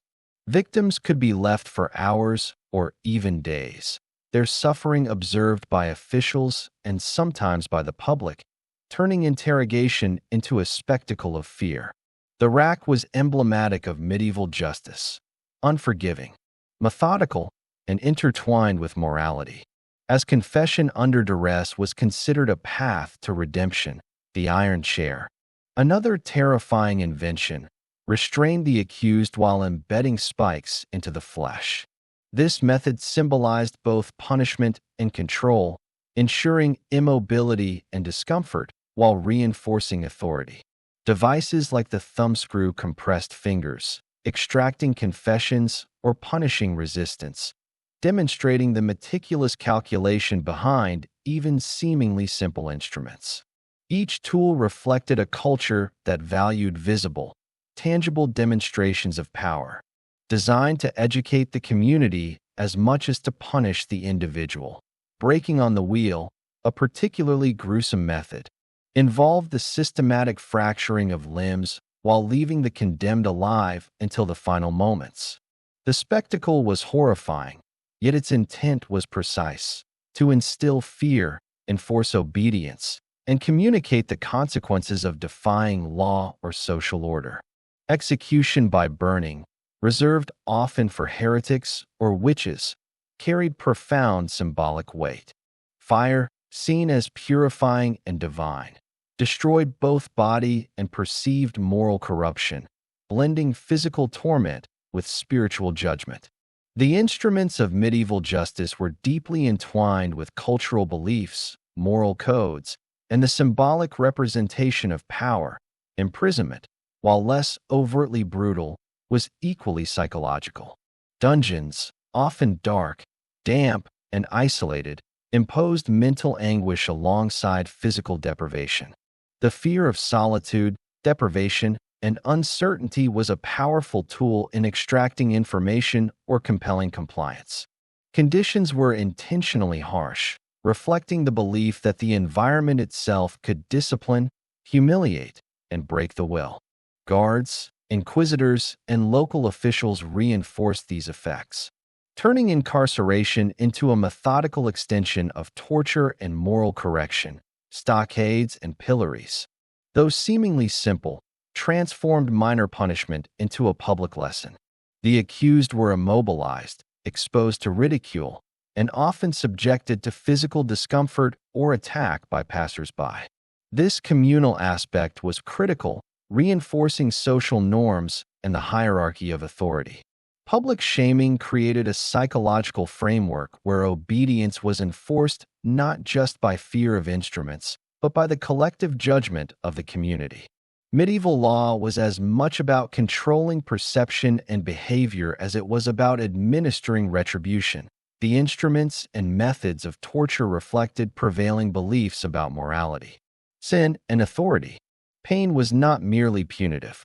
It was educational, corrective, and symbolic.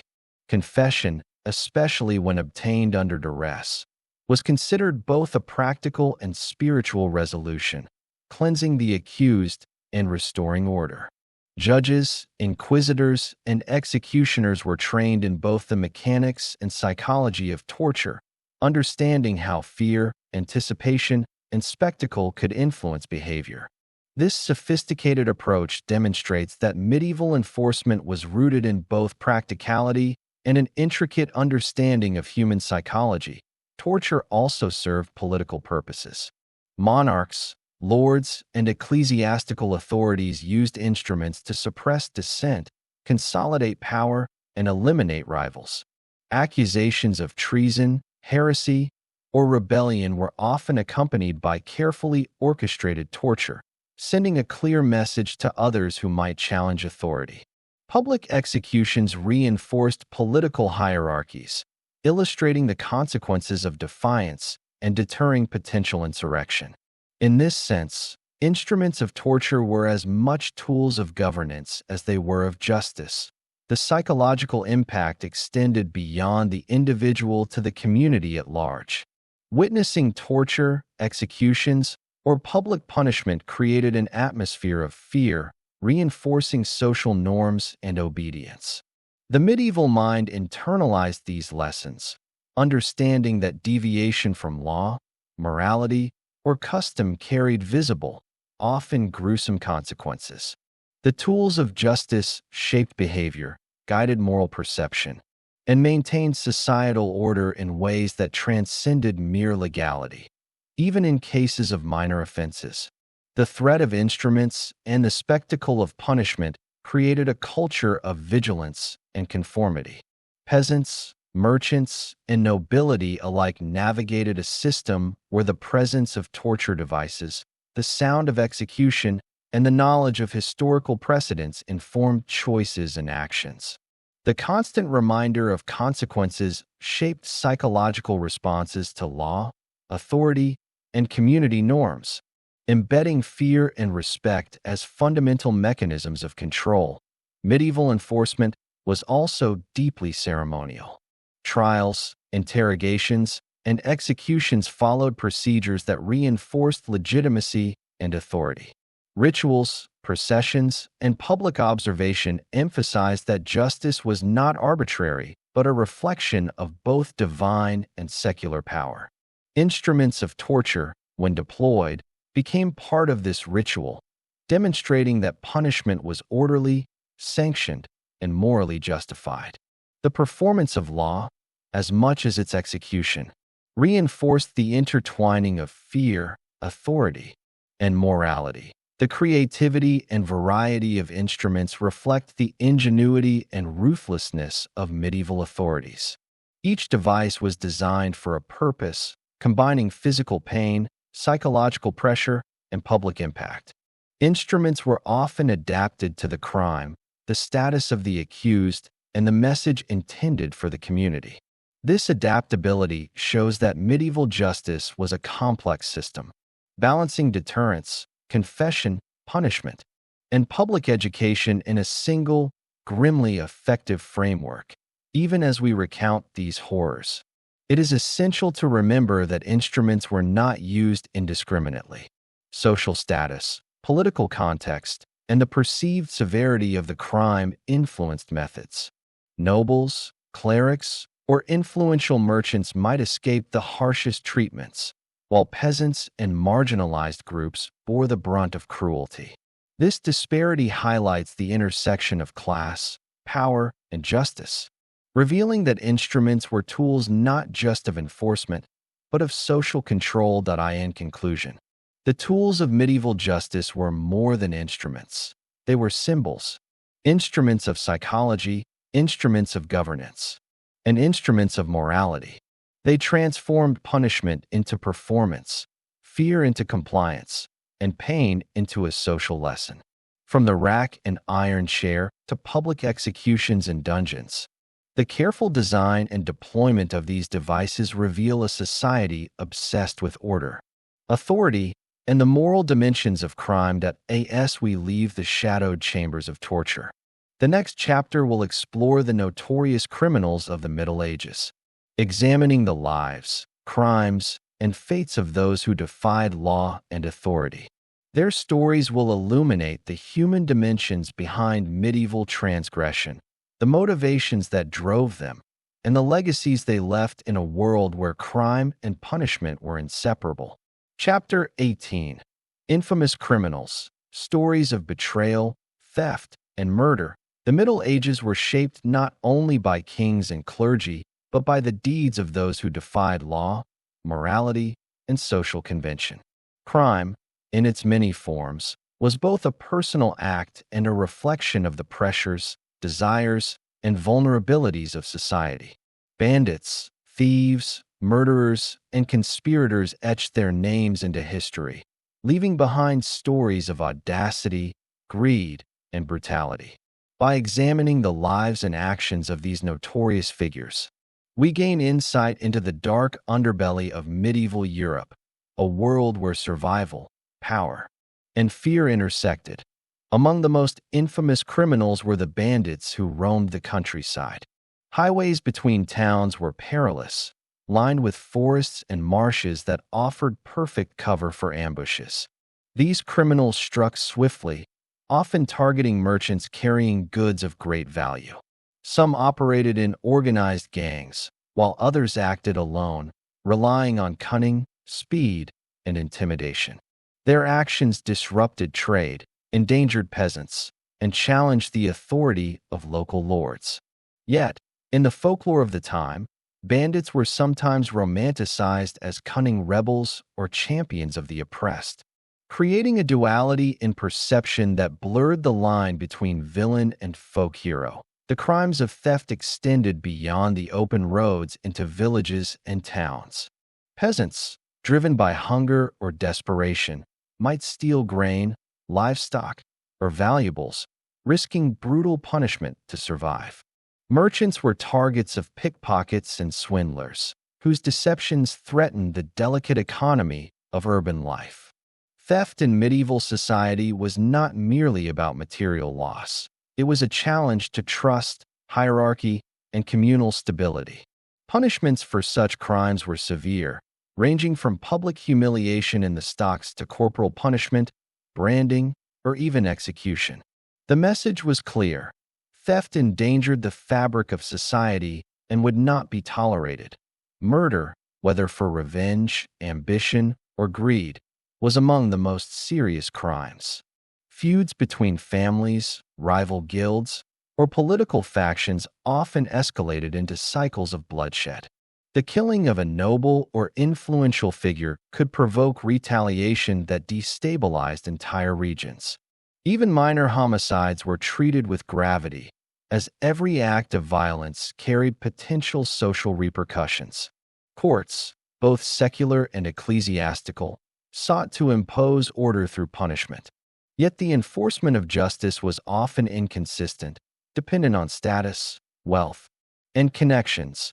Treachery and betrayal were particularly reviled in medieval society, seen as crimes against both individuals and the moral order. Servants, advisors, or kin who plotted against their lords were remembered with infamy. These acts of deceit were more than personal. They were threats to the hierarchy, the social contract, and the divine order. Punishments could be severe, involving public execution, mutilation, or lifelong imprisonment, serving as both retribution and cautionary tale for others who might consider similar transgressions. Not all criminals were motivated solely by necessity or ambition. Some pursued acts of violence for personal thrill, cruelty, or ideological reasons.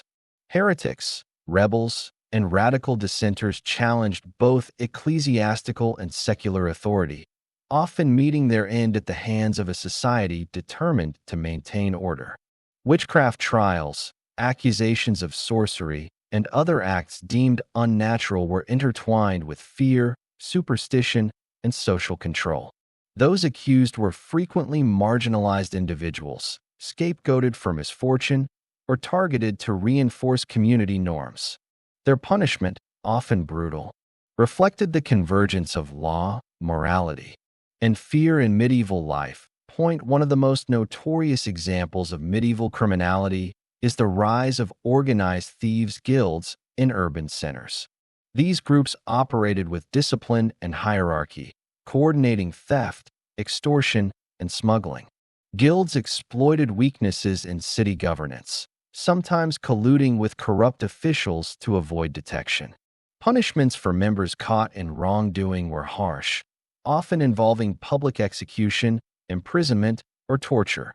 Yet, their presence highlights the sophisticated understanding of power, risk, and opportunity that criminals possessed, a mirror of the societal structures they defied.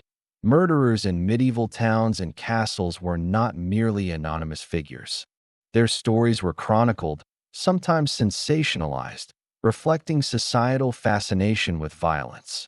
High-profile killings, whether politically motivated or personal, captured attention and influenced public perception.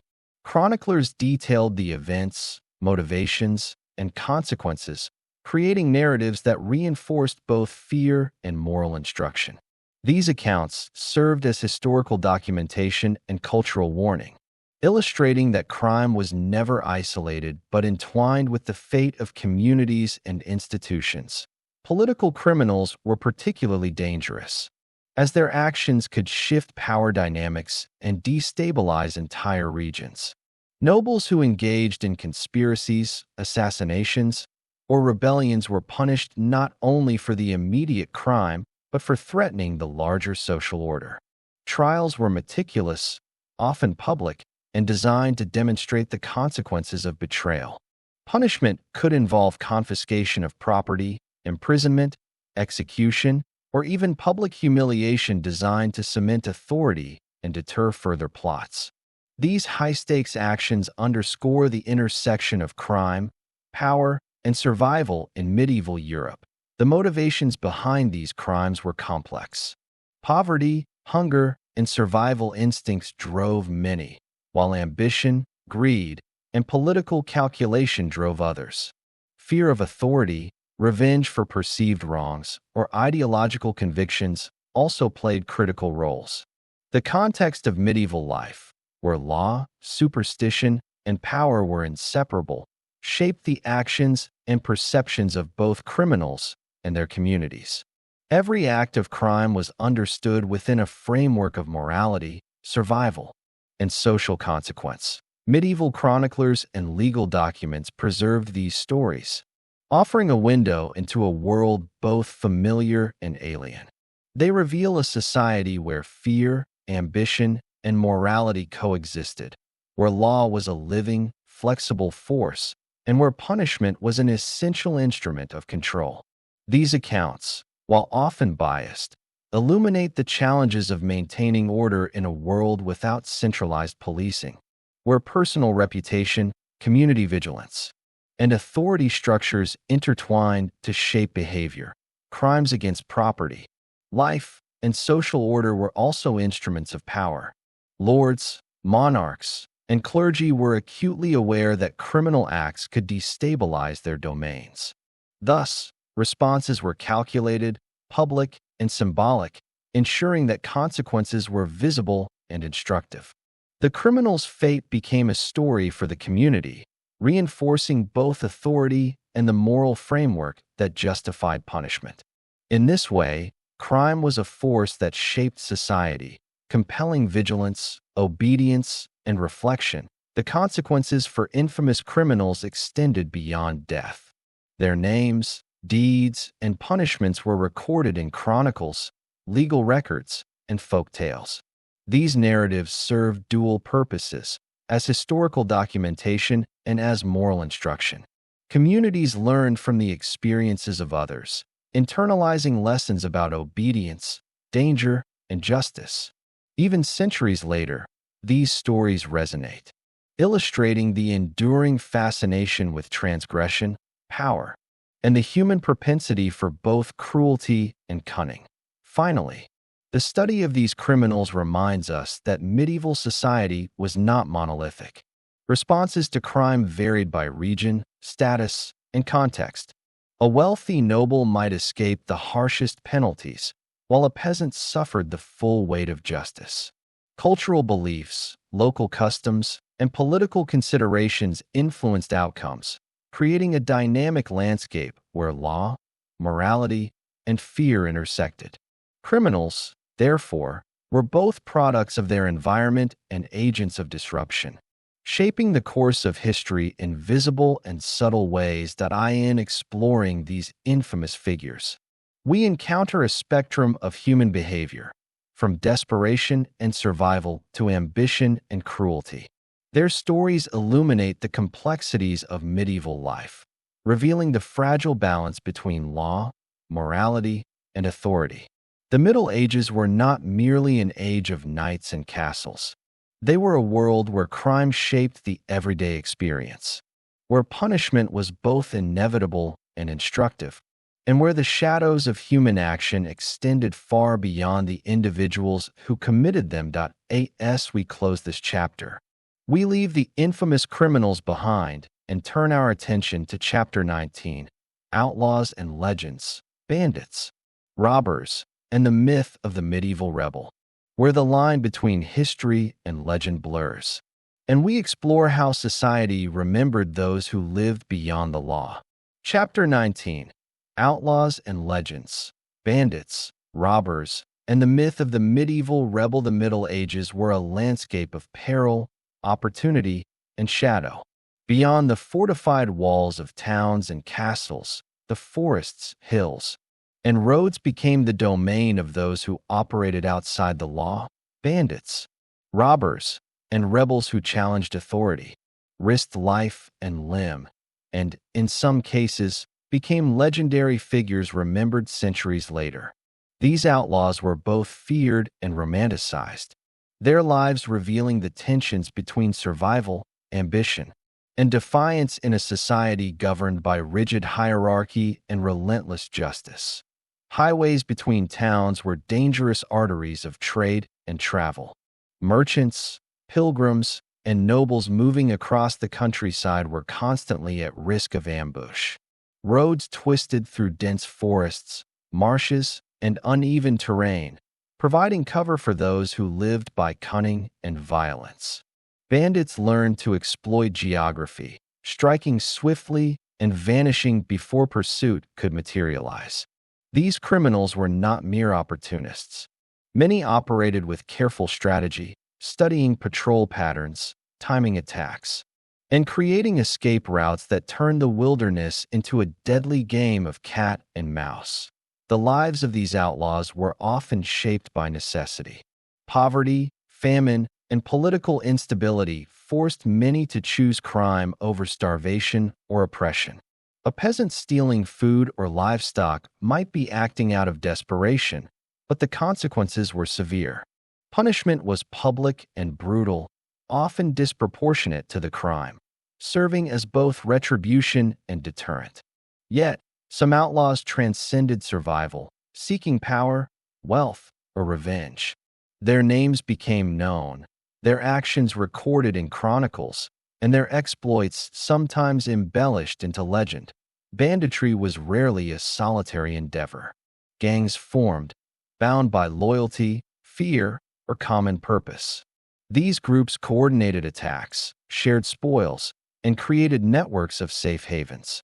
Some gangs operated with astonishing sophistication, resembling proto-military units more than simple thieves. Their organization enabled them to challenge not only travelers, but, at times, local authorities. Towns that failed to protect merchants or suppress these gangs risked economic ruin and reputational damage. Making banditry a political as well as a criminal concern, robbery and theft were not limited to travelers. Villages and even noble estates were vulnerable. Homes, barns, and granaries could be plundered, leaving communities impoverished and fearful. Chroniclers often recount incidents where a single daring raid disrupted entire regions, spreading panic and forcing lords to mobilize militias. These events illustrate the fragility of medieval order, showing how a determined few could destabilize communities despite the presence of law and armed enforcement. Some outlaws achieved notoriety that transcended their crimes. Figures like Robin Hood, though partially mythologized, embody the intersection of legend and reality. Stories of robbers who redistributed wealth, aided the oppressed, or cleverly outwitted authorities resonated deeply with medieval populations. Whether entirely factual or partially embellished, these tales reflected societal fascination with rebellion, cunning, and justice outside the bounds of official law. They also highlight the human tendency to admire audacity, even when it violates social norms. The law's response to these outlaws was multifaceted. Local militias, knights, and constables pursued criminals, sometimes with the backing of lords or kings. Ambushes, patrols, and bounty systems were established, reflecting the importance of deterring crime for social and economic stability. Punishments, when capture was achieved, were severe and often public. Execution, mutilation, and shaming reinforced the consequences of defiance. Yet despite these efforts, outlaws often evaded justice, turning evasion into an art form that added to their mystique. In some cases, political rebellion overlapped with criminality. Discontented nobles, disenfranchised peasants, and rival factions sometimes joined forces with bandits or became bandits themselves. Their actions blurred the line between crime and political strategy. Ambushes, raids, and acts of sabotage could be both survival tactics and statements of resistance. For authorities, these individuals were dangerous not only for their criminal acts, but for the symbolic challenge they posed to hierarchy and order.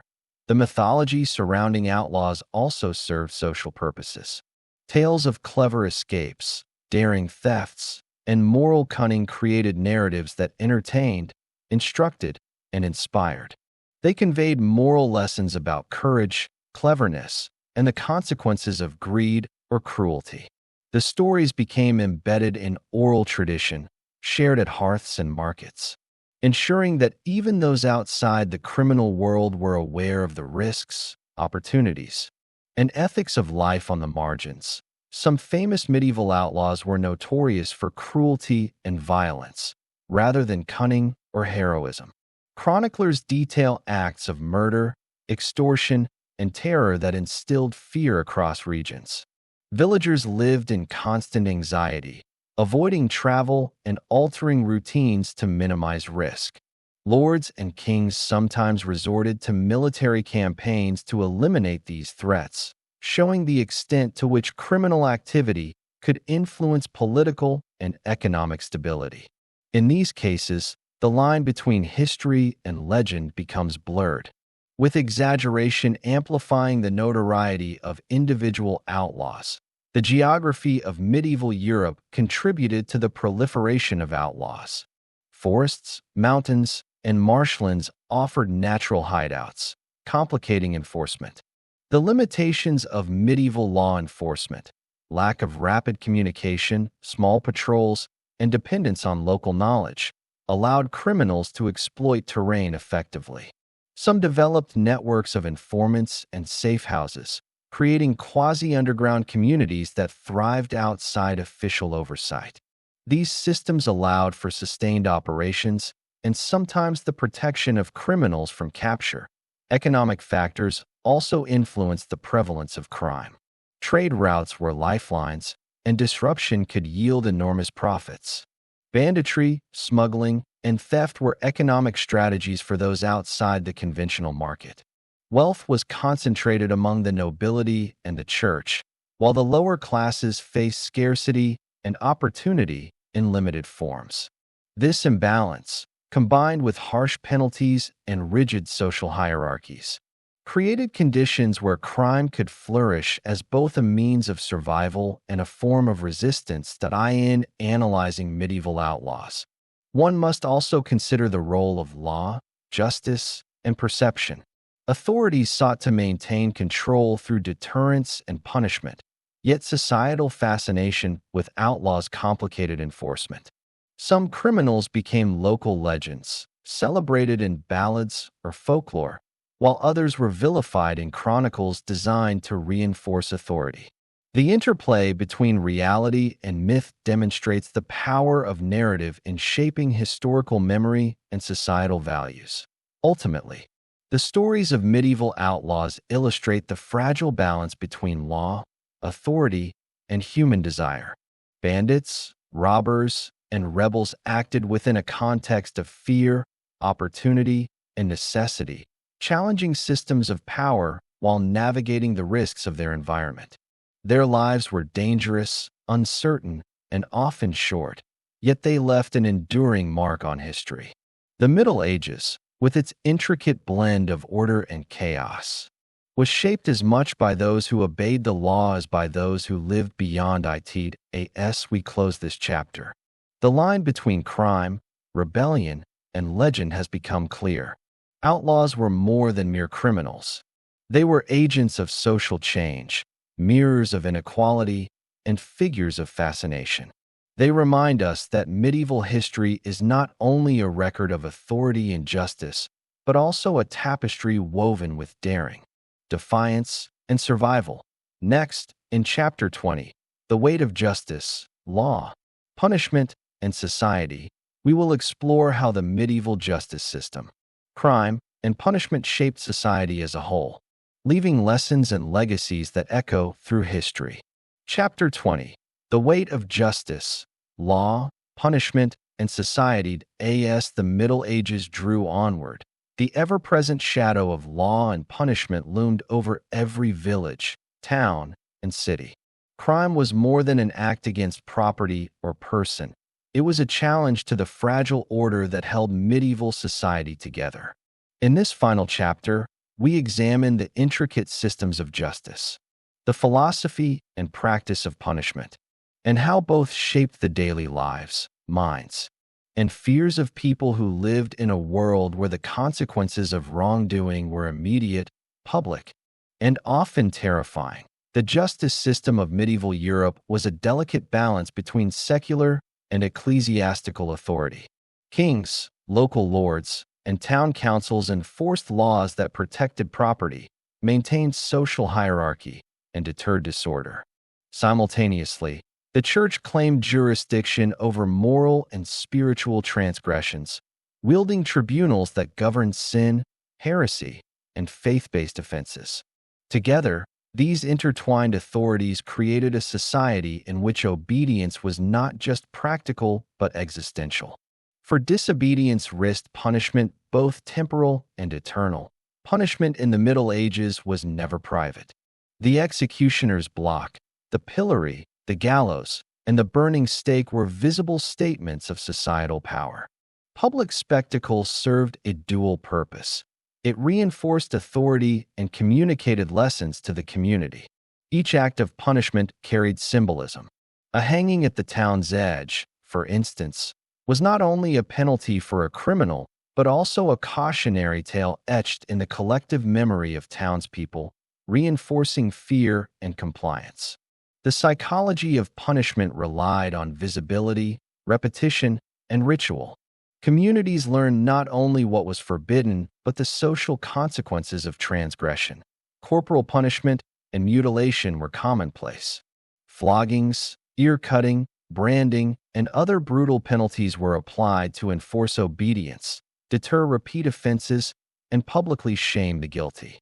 These methods reflect a philosophy in which pain and humiliation were integral to social control. The body became a canvas upon which justice and moral instruction were displayed, turning criminals into living examples of consequence. The severity of punishment often mirrored social status. Commoners bore the brunt of harsh methods, while nobles might pay fines or face limited penalties. revealing the stark inequality embedded in medieval justice. Torture was a grim but essential aspect of medieval law. Used in both secular and ecclesiastical courts, torture served as a tool to extract confessions, uncover accomplices, or compel obedience. The rack, iron chair, and thumbscrews were instruments not of mere cruelty but of persuasion, though their terror extended far beyond the individual to the surrounding community. Trials could be prolonged, methodical, and highly ritualized. Clerics, magistrates, and officials meticulously recorded proceedings, often in Latin, creating a paper trail that would survive centuries. These documents reveal a society obsessed with order, legitimacy, and the moral authority of both church and state. Property crimes, theft, and economic offenses were of particular concern. In a world reliant on trade, agriculture, and communal resources, stealing grain, livestock, or goods was a direct threat to survival. Guilds regulated economic behavior in urban centers, imposing fines and sanctions, while lords maintained private militias to protect estates. Theft was punished according to its severity, the status of the offender, and local custom, reflecting a justice system both adaptive and rigid.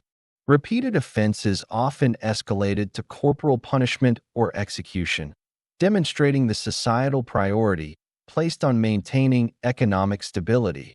Moral transgressions occupied a unique space in medieval law. Adultery, blasphemy, fornication, and sodomy were prosecuted with fervor. Public penance, confessions, and ecclesiastical fines reinforced moral expectations. The church's courts were vigilant, ensuring that the moral fabric of society remained intact. Yet these prosecutions also served as mechanisms of control, allowing both secular and religious authorities to maintain influence over the private lives of their subjects. Fear of spiritual condemnation was as potent as the threat of physical punishment, creating an omnipresent tension between desire, survival, and obedience, banditry and rebellion. As discussed in earlier chapters, represented the ongoing challenge to medieval order. Outlaws exploited terrain, social unrest, and economic vulnerability. Their presence forced communities to develop local defense systems, patrols, and legal measures. These rebels became symbols of resistance, cautionary tales, or folk heroes, depending on perspective. Their actions illuminated both the vulnerability of medieval authority and the ingenuity of those who lived on the margins of law, highlighting the interplay between law, fear, and legend. Trial procedures, whether in secular courts or ecclesiastical tribunals, reflected a balance of formality, ritual, and power. Witnesses, evidence, confessions, and community oversight were all components of a legal system that sought legitimacy. Trials could be lengthy and intimidating, emphasizing the omnipresence of authority. Even minor offenses were treated as matters of social consequence, reinforcing the moral and political order. The processes reveal a society preoccupied not only with justice, but with the appearance of justice, an enduring lesson in the performative nature of law and its role in maintaining societal cohesion. Executions, as the ultimate enforcement of law, were ritualistic and public. The condemned's journey to the gallows, the assembly of spectators, and the final act of punishment combined fear, spectacle, and moral instruction. Executioners held symbolic as well as practical power, embodying the authority of law while navigating the delicate boundaries between cruelty, necessity, and societal expectation. Each public death reinforced the lesson that transgression had consequences and that law was both inevitable and absolute. Despite the often brutal enforcement of law, medieval society incorporated elements of mercy, negotiation, and restitution. Pardons, fines, and religious penance could mitigate punishments, reflecting the influence of status, wealth, and politics. Spiritual reconciliation provided a pathway to redemption, while restitution aimed to restore communal balance. These mechanisms reveal a society aware of complexity, human frailty, and the necessity of flexibility in maintaining social order. Law was not merely punitive. It was adaptive, responsive, and deeply intertwined with cultural norms and ethical frameworks. The Middle Ages were also a time of codification and legal evolution. Royal decrees, charters, and municipal codes increasingly defined offenses, penalties, and procedures. Legal scholars, clerics, and administrators developed principles that would later influence European jurisprudence. These systems sought to balance authority, deterrence, and justice, leaving a legacy that extended beyond the medieval period.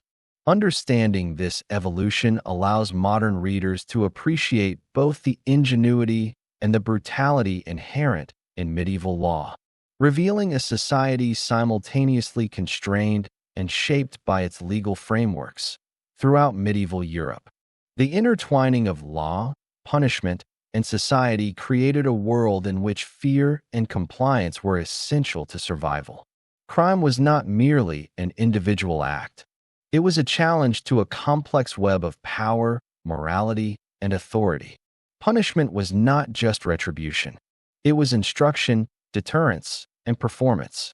The medieval justice system was at once harsh, symbolic, and deeply human, reflecting the complexities, contradictions, and necessities of life in a time of limited resources.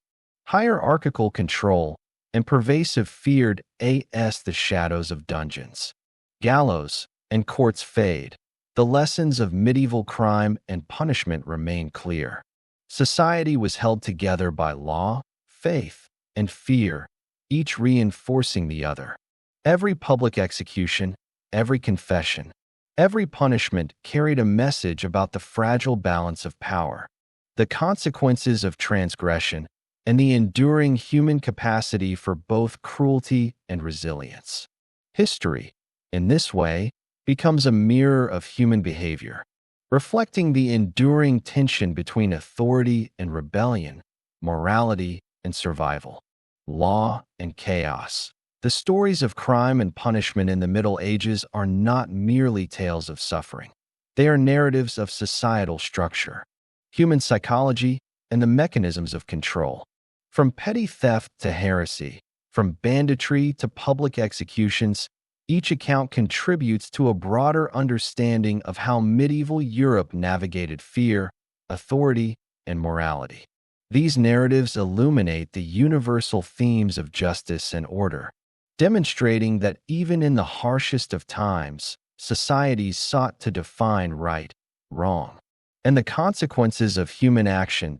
As you drift into sleep listening to these stories, imagine the flickering torchlight in a castle hall, the quiet footfalls of a watchman on cobblestone streets, the echo of gavel strikes in a distant court, and the hush of anticipation as punishment is carried out. In this imagined world, you can feel the weight of justice, the omnipresence of law, and the ever-present shadow of human morality. The Middle Ages were a world of fear, resilience, and intricate order, a world where history sleeps quietly in its own shadows, waiting for those willing to listen. With this chapter, we conclude our journey through the history of medieval crime and punishment. The shadows have receded, yet their lessons, fears, and stories remain, offering a window into the human experience in a time where law, authority, and morality were inseparably intertwined. As the shadows of medieval Europe fade into memory, we leave behind a world of whispered fears, cobblestone streets, and the weight of justice. Crimes once punished with fire, iron, and fear now exist only in the echoes of history. From the silent confessionals of the church to the public spectacle of gallows and pillories, we've journeyed through a time where law, morality, and survival were inseparable, and where every act carried a consequence, immediate, visible, and unforgettable. Though the Middle Ages have passed, the stories remain, reminding us of human resilience, ingenuity, and the shadows that have always walked beside civilization. Thank you for joining Forgotten Slumber.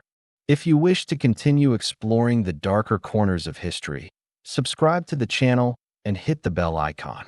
Let the past guide you gently into rest, and may its lessons linger softly in your dreams.